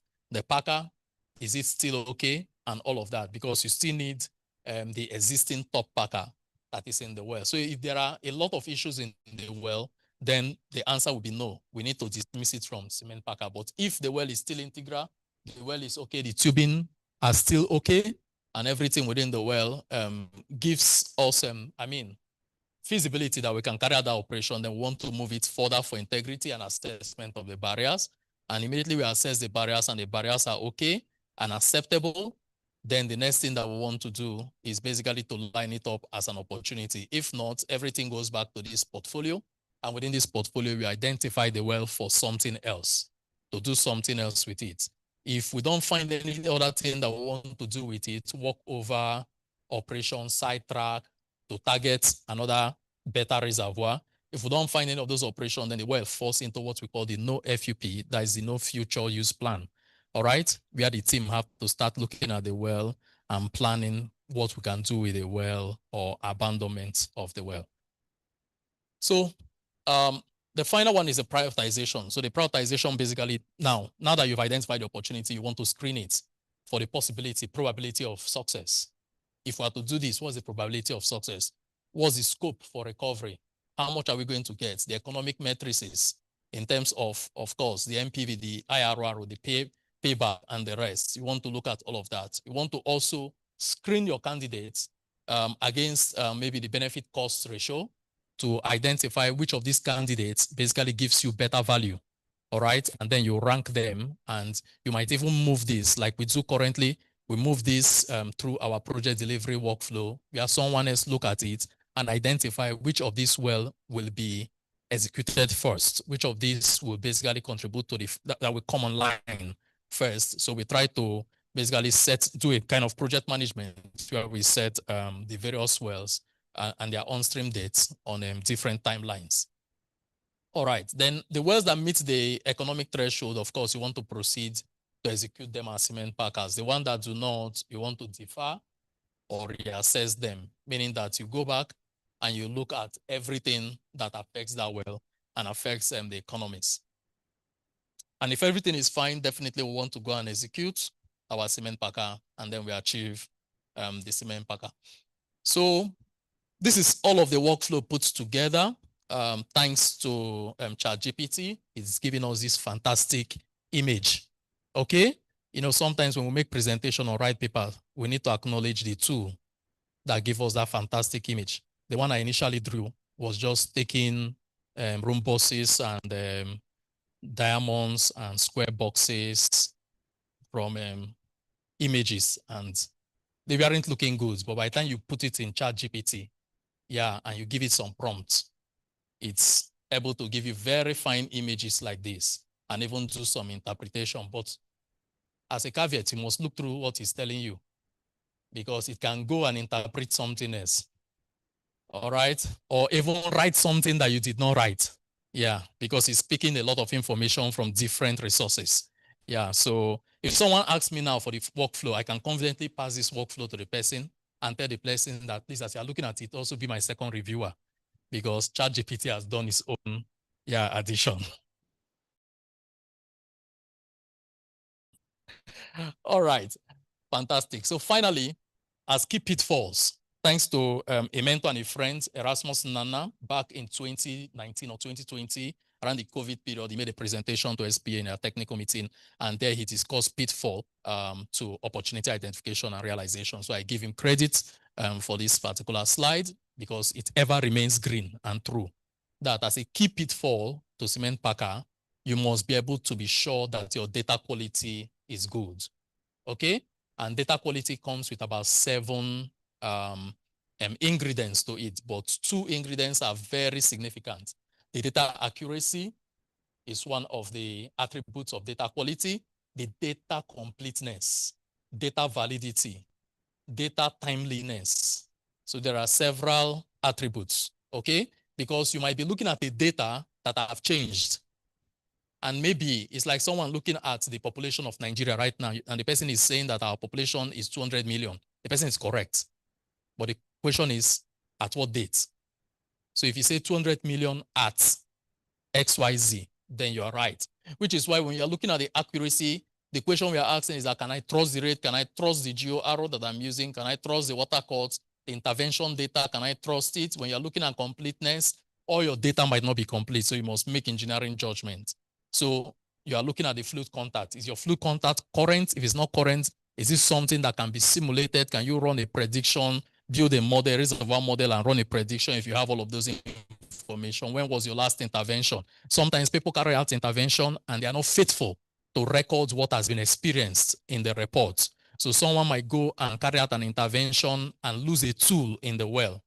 And because they have lost a tool in the well, they will keep silent about it. What happens in the fields stays in the fields. All right? So there is no report. Nobody knows that that particular well, there is something sticking within the tubing. Now, if you take that well and you go as a candidate for cement packer, by the time you are doing the drift run, you will realize that, there's something in the well and you have already spent money. This is an information that you would have had without payment, but now you have mobilized the vendor to location. You have spent slickline operation money just to be able to get that information, because someone or a particular crew decided to keep silent about it. Then also, of course, field office misalignment, which is the misalignment at coalface. We need to know that there is people in the field executing this operation. There are people in the office directing the operation. All right. So those that are in the field, will they touch base with those in the office? Will they always be in sync, or will the activity be happening in the field and those in the office are not aware? That would be one of the biggest issues. Another challenge will be the challenge of also capability, the capacity of the client that is doing the job. It can also cause either whether we make success or not. Communications is also very key. And then the well suitability. You must look at the well stability and know if that well is good enough for this particular candidate. Now, there are 3 case history that I would have loved to discuss, as well as our own experience on cement packer. Number 1 case history is from Chevron. All right. So this particular cement packer, I know in the mind of someone, you might be asking, has this thing been done? Have people done it? Have they used it? Yes. Before we started doing it in Nigeria, globally, it has been done and it worked. Okay. There are people that have testified that they have wells that are producing more now after 30 years than the fields. I mean, they have fields that are producing more after 30 years than they were doing before, which means that basically they are always looking out for this kind of opportunities. So there are a lot of fields where cement packer have been used, but within the Niger Delta region, yes, we have done it. Chevron has done it, and they had success through it. If the slide was up, maybe I would have been able to speak to a couple of issues that they had and how they overcame it, because sometimes we might do our cement packer and it will not be successful. Now, this particular slide is what I earlier shared, that sometimes your own due diligence matters a lot. By the time the geologists, the petrophysicists have told you that this particular bypass zone is good for you to go and take it, you need to come back and look at the schematic, because the schematic is what tells you whether can you do that job or not. If the schematic says don't do it, please don't do it. If the schematic says go and do it, go and do it. So this is a case where the schematic on its own, we can see that the zone that we are targeting, the AA1, is sitting just above our packer. And if we are able to place cement in the annulus, then we can perforate to make a communication with that zone. However, the vendor gives us this simulation. Now, for you to understand this simulation, the green there represents cement. The red represents the tubing. The green represents the cement. The yellow represents your casing. So you see, this is what they have given us, and they have told us that the perforation will go through all the barrier up to about 10 point something feet into the formation, which looks good, right? But that is not correct. That is not correct, which means you must pay close attention to what the vendors are giving you, because they are in a haste. They want to do the job. They want their payments. They want to be able to get into the field as quickly as possible. And sometimes they may not understand the well as you do. Now, the issue with that particular simulation is that that simulation forgot that there is another barrier or another casing behind the production casing. Now, typically, for those of us that are into drilling, that casing should have been shallower. But only the end of where history will tell us why the erstwhile operator had to drill all the way to almost 7,000, 8,000, 9,000 feet to land surface casing. All right. So the surface casing really went down, transversing. So now you have two casings. And they went back, they did another simulation, and they came back and said, yes, the perforation will still be able to overcome everything and get into the formation with about 10.1 feet. And we reviewed all of that with confidence, went to the field, did our first shot. There was no pressure. We went back again, did our second perforation. There was still no pressure. And then it became a lesson to us that you must always look for only one casing barrier. All right. Now, the next couple of slides, when it is shared, yes.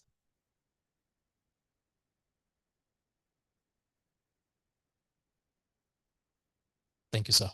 So the next couple of slides, please, let's go to the case studies.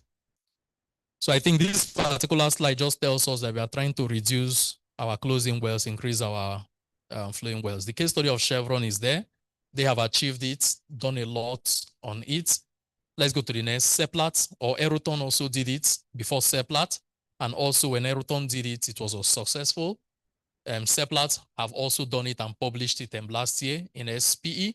And also it was successful. They gave two experiences for a horizontal and a vertical well. It was successful. In OML 11 also, we have also done it, and we have a series of other wells that are lined up for cement packer also. And we are looking forward to going into the fields to achieve that. Now, key lessons learned. Number one, your candidate selection is paramount. You must select the right candidates. You must look at all of those feasibility that I've told you. And then your geologist, your petrophysicist must tell you that this particular candidate is good, and your saturation must prove it. The next one, of course, is that the perforation strategy is key. The sand control, you must look at sand control. Do you have the room to either deploy a chemical sand control, that is, you do a scone activity, or you do a through tubing? If your tubing is very small, then you will not be able. The next are basically the operations issues, where communications is key, ensuring that all stakeholders understand what is happening and contribute to it. Next slide, please. And then finally, as a conclusion, cement packer is viable. I mean, these are things that have been done. And as each and every one of us gets into the field or gets into the industry, for those that are young professionals, for those that are students, and you start contributing, keep your minds open, okay? Because we have seen scenario like February 2025, I was discussing cement packer as an opportunity in an integrated review. And some people that were experienced told me that it is not possible in that meeting. And I told them that these are things that I have advised other people, and they did, and it was successful. And they said, no, it's not possible. But now we are proving them wrong, that cement packer is possible. So you too must be able to be bold, first understand the technicality, that what is feasible and what is not feasible. And when you know, stand on Sorry, it, Fred. and then all will be good. Yeah. Thank you. What's the model of the car? A car is blocking someone there. Is it a Ford? A Ford. A Ford, I think with the number 281 ABJ. Please, if you're the one with the car, please, you might want to relocate the car. Thank you. All right. Thank you, Mr. Chairman. I think that will be all. Thank you very much. I know if we leave you, you'll keep going on and on. This is actually, yeah, I think this is a well structured presentation. And I can tell you, this is a class, 2 weeks class compressed into just, I think, is it 2 hours or 1 hour? Yeah, so I know a lot of people will like, they want to ask questions, but I'll tell you, this is a 2 weeks class in 1 hour. So of course you have to go through it again and again, I mean, to master it, but you can see that he has done justice to it. So I just want to put it that, taking some notes, the core message is that Rigless Packer actually, the deployment offers cost-effective, low-risk solution in accessing all our bypass results and in mature, of course, brownfield. So where conventional rig workovers are going to be uneconomical, and in the first place, we bypass it for a reason. And he has mentioned some of the reasons, and that now that we want to go into it, sure, it's going to cost us a lot. So we are looking for solutions. So I'll put it this way in review of this, that for every situation you have to look at it in a framework. And once you are looking at something in a framework, you are looking at the challenges, current realities, solution, and implementation. So for the challenges that we're looking at, I think we're looking at declining production, high water cut, of course, and bypass shallow reservoirs above where we're targeting, I mean the packers. So, and then economic limitations, because most of these brownfield operators, they have challenges when it comes to finances. So we're looking at low-cost solutions. So when you look at that, that's basically what the challenge is all about. Then the current realities. What is it? Limitations in cost, I mean, in financing traditional rig for the workover intervention. Of course, time constraint, because you have time to get back to your stakeholders and ensure that you make some maximum return. So, and also HSE concern when you are doing the traditional workovers. So now, what is the solution? It's just what he has presented. You have a low-cost solution, which is the Rigless cement packer technology, going through the analysis and then taking care of it. So an advantage of that is that you have a cost reduced by 20 to 30% of the rig, faster mobilization, and of course the demobilization. Everything, and then it's reducing the cycle, the timing. So of course, lower HSE exposure. You have low emission of carbon dioxide and so many other things. And then it is accessible to all the brownfield operators. It's something that you can do. But before you go into that, implementation is very important. Can you implement it? Is it possible to do it? Of course, yes. That's what he has shown us. It has been done.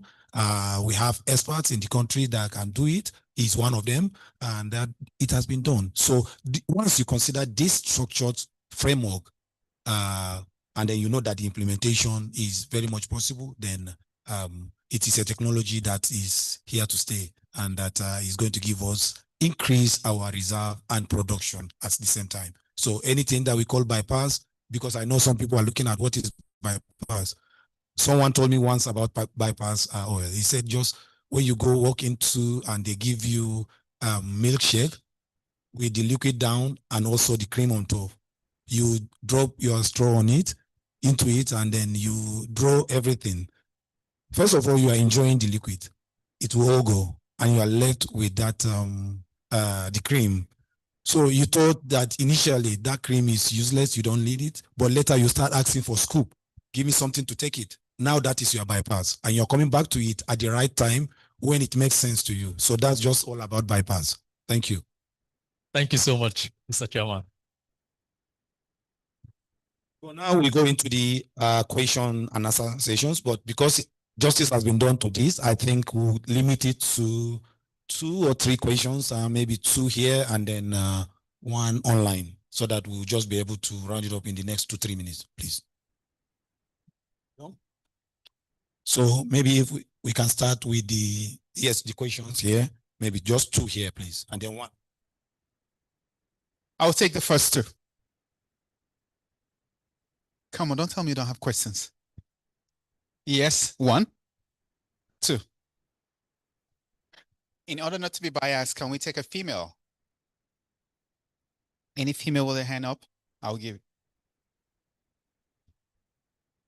Who's the bold one? Yes, that's it. All right, let's start with you, sir. Your name, your affiliation, and your question. Straight to the point, okay? Okay. Good afternoon, everyone. My name is Eleode Isgadeni, and I'm from University of Abuja. So my question is, the time frame for all the operation, is it the longer the time frame, does it affect the cement packing, or does it also boost the rate of production? Thank you. I love the way you nailed it. You're next, right? Good afternoon, everyone. My name is Abubakar Jidda Umar, a graduate from ABU Zaria. My question, I want to direct it to the chairman, though not directly to the topic. I was just interested to learn that he worked in the Kolmani oil field, and as someone that came from the region, we heard about the project, and for those of us that are passionate about oil and gas field, we were excited. So the question I want to ask is, having realized that the work has stopped, the question is like, based on your experience, having worked in Kolmani, geologically, what more work like can we do, having known that it is gas dominated, to see that the project has moved from appraisal to developing and even production?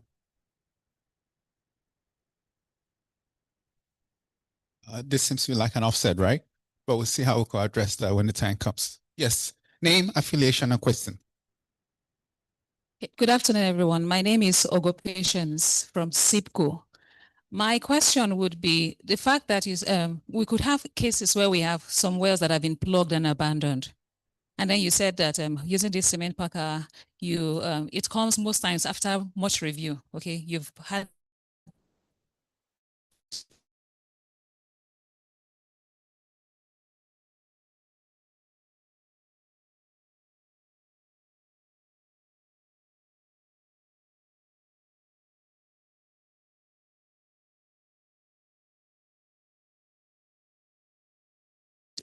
maybe you have new data and it gives you, maybe somewhere that you have already.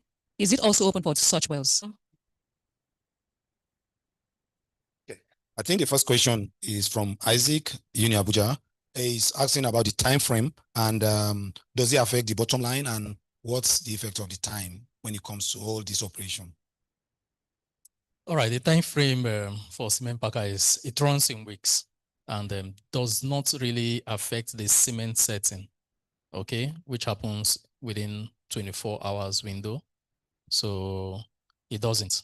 So if everything goes well in a cement packer operation, within 3 weeks to a month, 2 to 3 weeks, you should be able to bring the well on stream.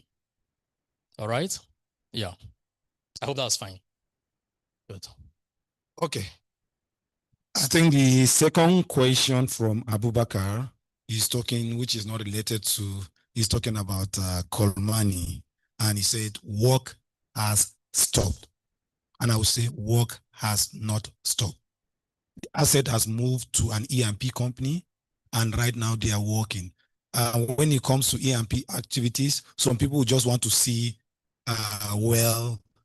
rig on site. That's what they know about the work. There are a lot of back-end work. What he's talking about, before you even mobilize to site, I think you might work for like 2 years trying to fix some things together before you know exactly. By the time you get to the field, you will want to just spend 60 days. But that 60 days you want to spend in the field, you must have spent like 2 years back in the office planning for that. So I will just tell you that work has not stopped, and I'll stop by that. Okay, thank you. So the next question is from Patient. She's asking about some wells that are plugged and abandoned, and then you're talking about now candidates. So how do you relate? You know, you talk about when they are plugged and abandoned, and then you're coming back to all these things later as a bypass. And so what do you want to say about that? Yeah, so thank you so much, Patience. I think that's a very good question. So for wells that have been plugged and abandoned, through that workflow, you will see where they sit. So by the time we group our wells, the ones that have been plugged and abandoned already falls within the no future use plan. All right? If actually they have been plugged and abandoned, because sometimes I've seen that terminology not used correctly. But if what was set in the well was basically a downhole plug, all right, with what we call prong, then it's possible for us to go and fish or slick out that particular plug, all right, and reuse the well. But if we have done proper P&A, which is a plug and abandon, cement have been dumped in the well.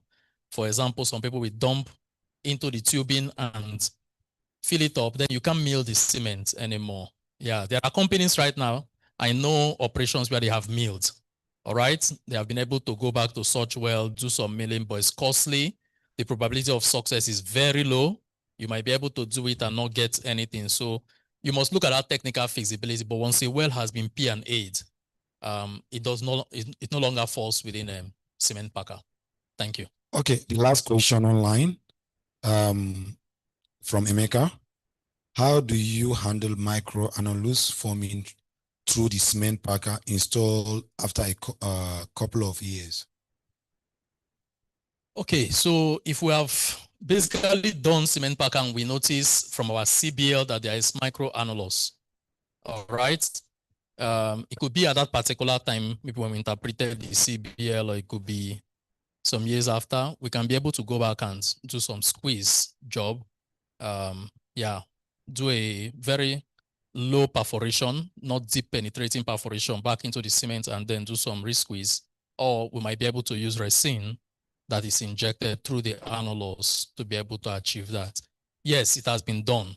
However, there's always a caveat that for cement packer operations, if you interpret the CBL and you notice a microannulus, depending on the degree of the microannuli, it will tell you whether to go ahead with the cement packer or basically to abandon it. The truth is that you have not lost much. Okay? It's good to remain safe because everything we are doing in the oil industry, if you look at the 4 arrows that I shared in the earlier slide, the 3rd arrow is regulatory compliance. The regulators are watching out for well integrity. You want to make sure that your well is integral. So if there's any threat to the integrity of your well, you want to take measures to ensure that you eliminate such threats. And microannulus can be. Thank you.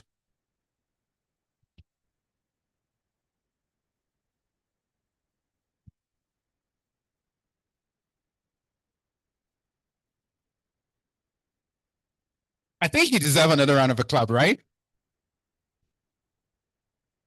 Okay, our time is fast spent, and I don't want us to stay here till 1 o'clock. We'll go straight into the presentation we have a tradition here, but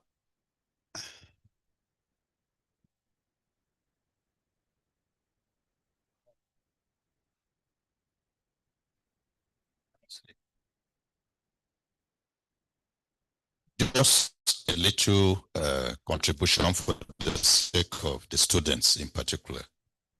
When you drill a well and you see nothing of economic importance, you plug and abandon. There's no intention of going back. If you see too many things of importance, and because the regulatory body allows at least about 2 zones to be completed per well, you target the best. After you must have done your well testing using different choke sizes that will tell you the best zones to complete. Even if you have 10 zones of interest, you can only complete 2. So when you see such things and you don't intend to complete immediately, you suspend the well. That still requires some plugging, but you don't abandon. You just suspend it with the hope that you are coming back. I don't want us to live here with a misconception.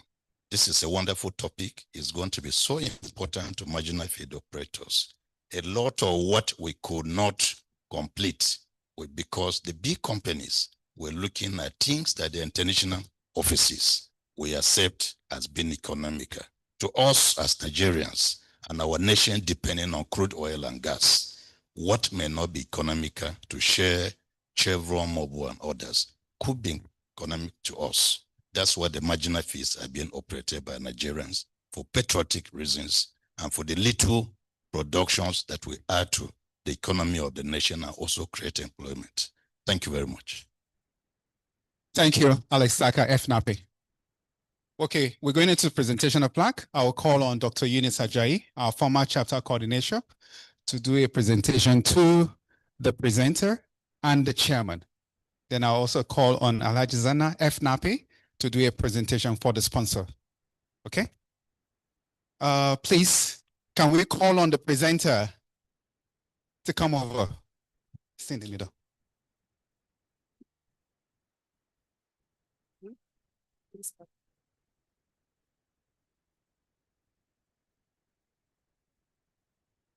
Thank you so much. I want to sincerely appreciate everyone that has contributed to the success of this section. Thank you, everybody. But sincerely, I want to appreciate our presenter, Mr. Adango Fred, for the insightful presentation. And also, it's actually an engaging presentation also. It's quite incredible to see that you've shared your expertise and your knowledge. You shared it unrestricted for us to really understand. And has created an insightful question in our minds about the greenfield and development and the asset development. So we want to thank you so much for coming. And at the token of our appreciation, in recognition of your outstanding contribution to development of geosciences, I want to present this to plaque to you. Thank you so much.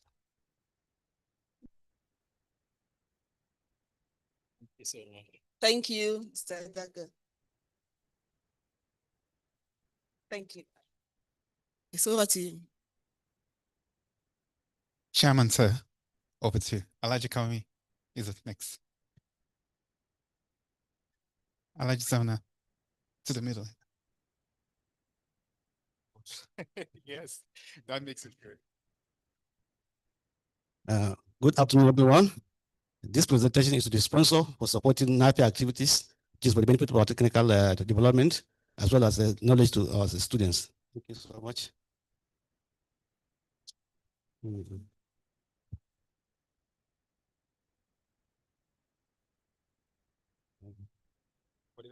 Thank you, sir.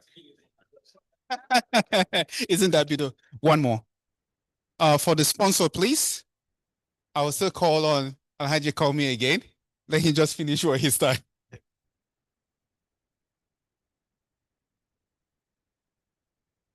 Okay, once again, to Alhaji Kaumi, who is the ED Frontier Exploration Services and also sponsor of this program, we say thank you on behalf of NAPI. Thank you, sir. Yeah.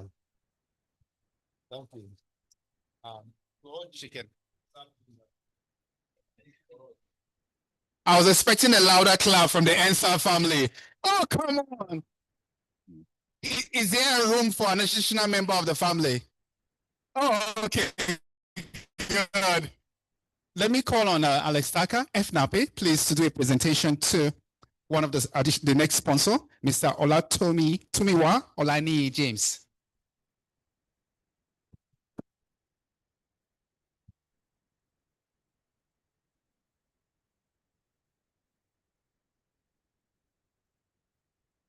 Good afternoon, everyone. On behalf of NAPE Abuja chapter, I want to present this award to the second sponsor of this program.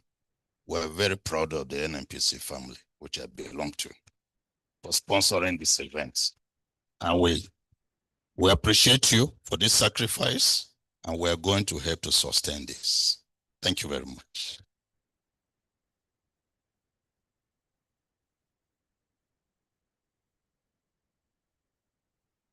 Thank you, sir.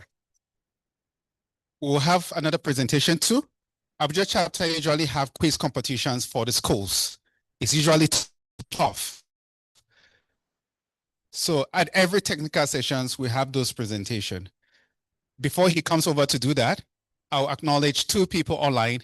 The VP is online, Emmanuel Egbele FNAPE. Please clap for him. And one more person that has been online with us. She is not here. She is the head of the chalk, right? Dr. Mariam Shiro. She's a chapter coordinator. She had to be at work. That's why she's there. So please, she's been online. Clap for her. Thank you. Okay, thank you so much, sir. Time is fast spent, so we'll be making the quiz presentations, the winners for both April and May edition. So as soon as you hear a name, please just step forward. Can we have the slides up? So for the April edition, our second runner-up is Basha Joseph.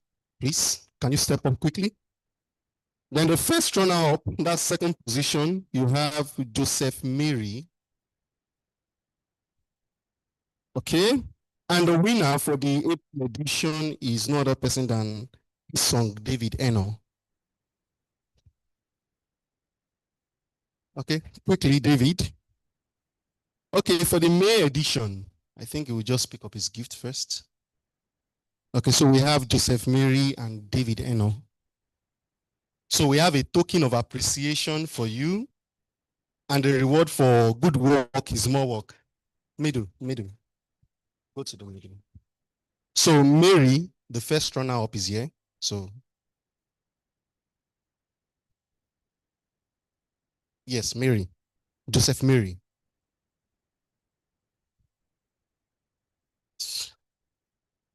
Thank you. It's on David, the champion for April edition.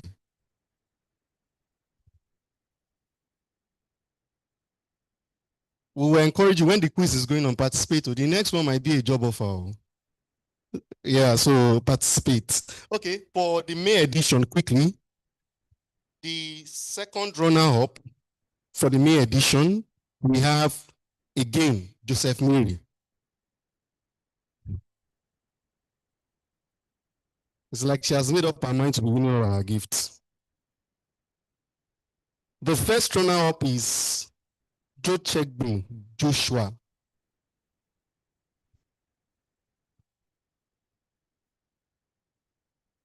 Thank you, Mr. Joshua. Why the champion for me is none other than Jaye Jeremiah A.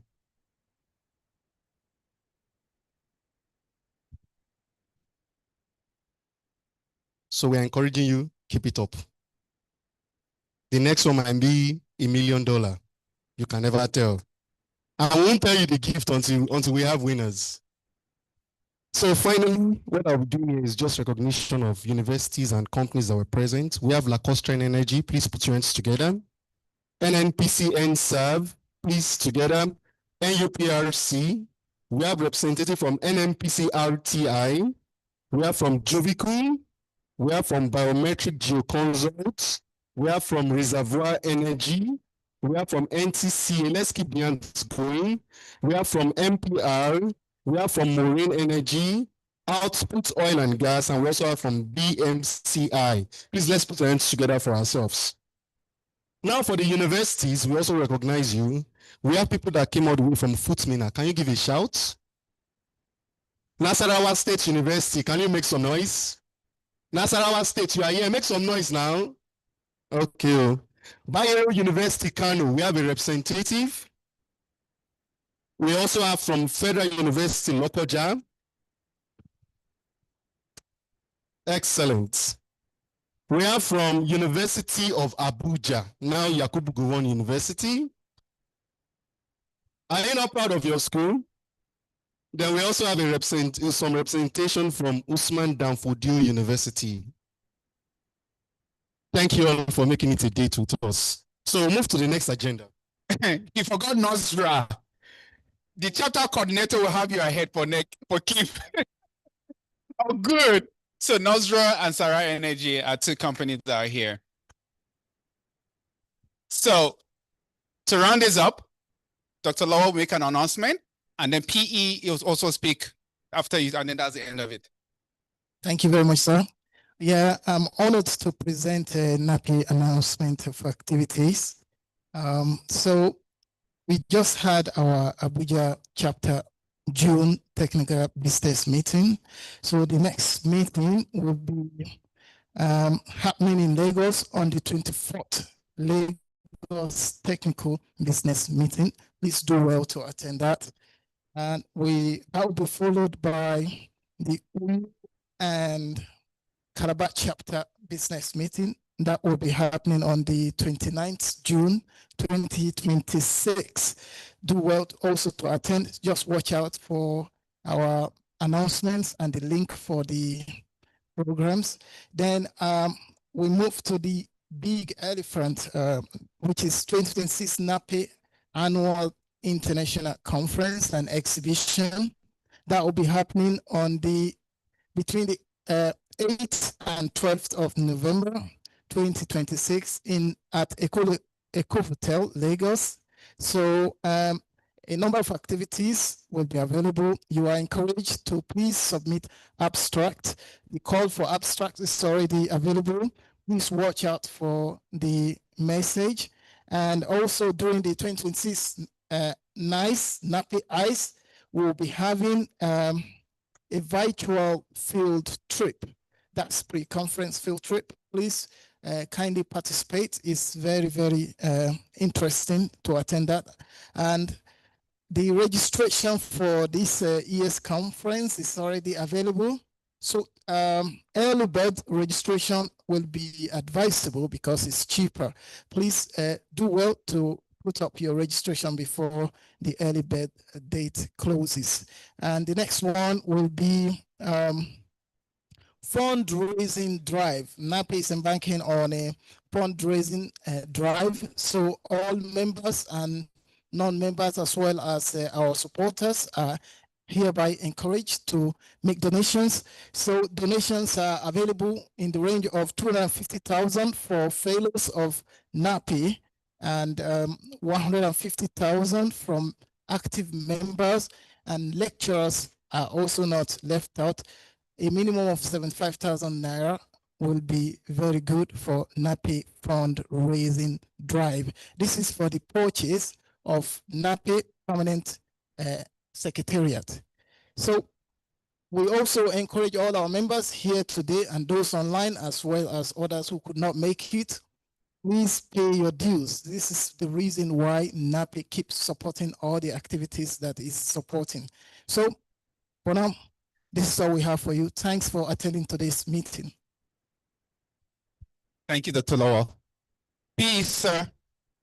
Dr. Anthony Ufoma, FNAPI.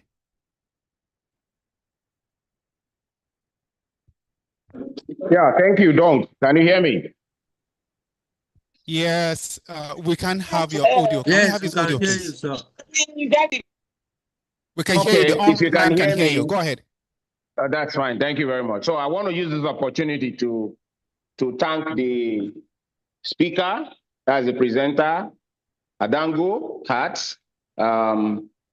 He did a marvelous job. And in fact, I was thinking in my mind, if Adango should, if he's not thinking towards making this presentation at a bigger level, you know, probably during the short course or probably one of the technical sessions. I'm just thinking aloud.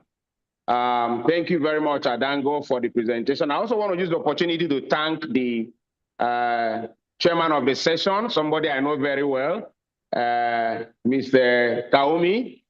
Also, I know I can see Mr. Alex Taka FNAPE, because we need to add that FNAPE there.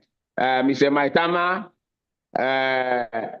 FNAPE, and then Mrs. Zana FNAPE. I can see them seated there with the red and yellow and the green, whatever, over their neck. Thank you very much for finding time to come. The great fellows of Abuja, I thank you very much. I can also see Mr. James Olatomiwa. I greet you, sir, for finding time to be part of this occasion and also sponsoring. I heard sponsorship is from both NSAV and you. I thank you very much. I can also see Dr. YY and all the people present at that at this session. I want to thank you very much for finding time to come despite your very busy schedules. I wouldn't leave without mentioning the coordinators and the executive of the Abuja chapter for putting up this great show. I mean, this is technical presentation epitomized. So I thank you very much for this. And then please think towards showcasing this in the bigger house, which is in Lagos. We can always talk on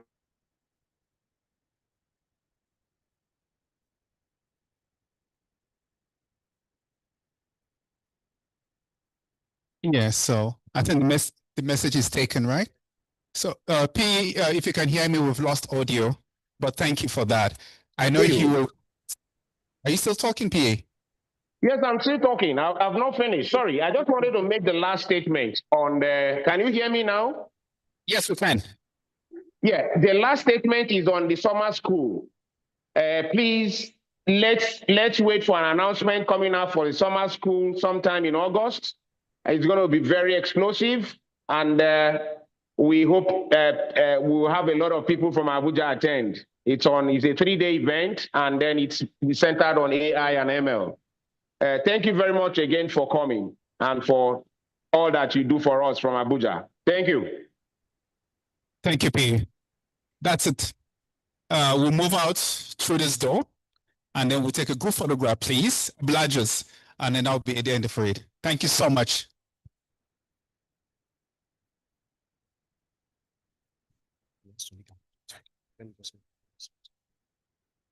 Okay, so thank you all. This will be a good time to make some network while we prepare for our group photograph outside. Then we're also pleased to announce that coming up very soon, maybe by this month end or next month, we have a program that we have organized from universities. We'll be having a technical workshop with you guys. And that program is proudly sponsored by RCI. Please, can we put our hands together for them? So when we call, we hope you will respond. Thank you so much. So please, let's just hold on for a group photograph.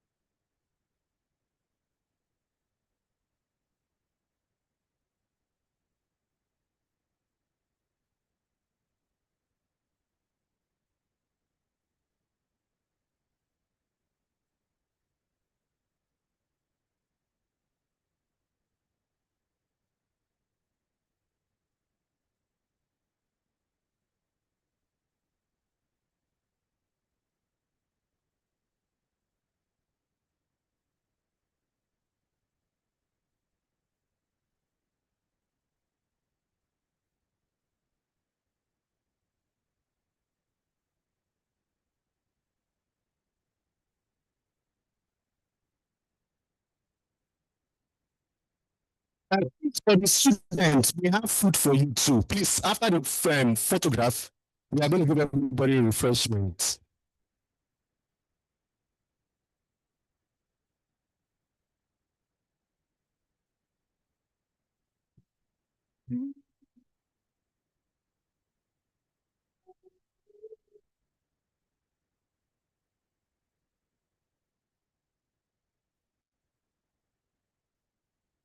pour my heart like a letter I'll never send.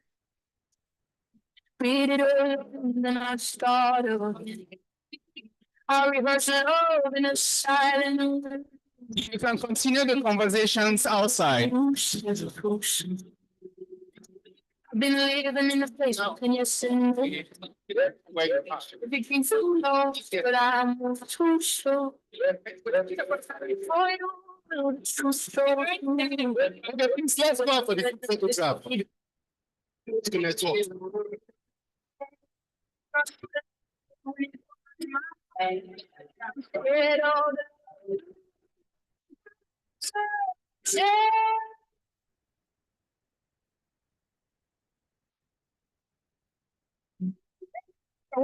Sorry, face.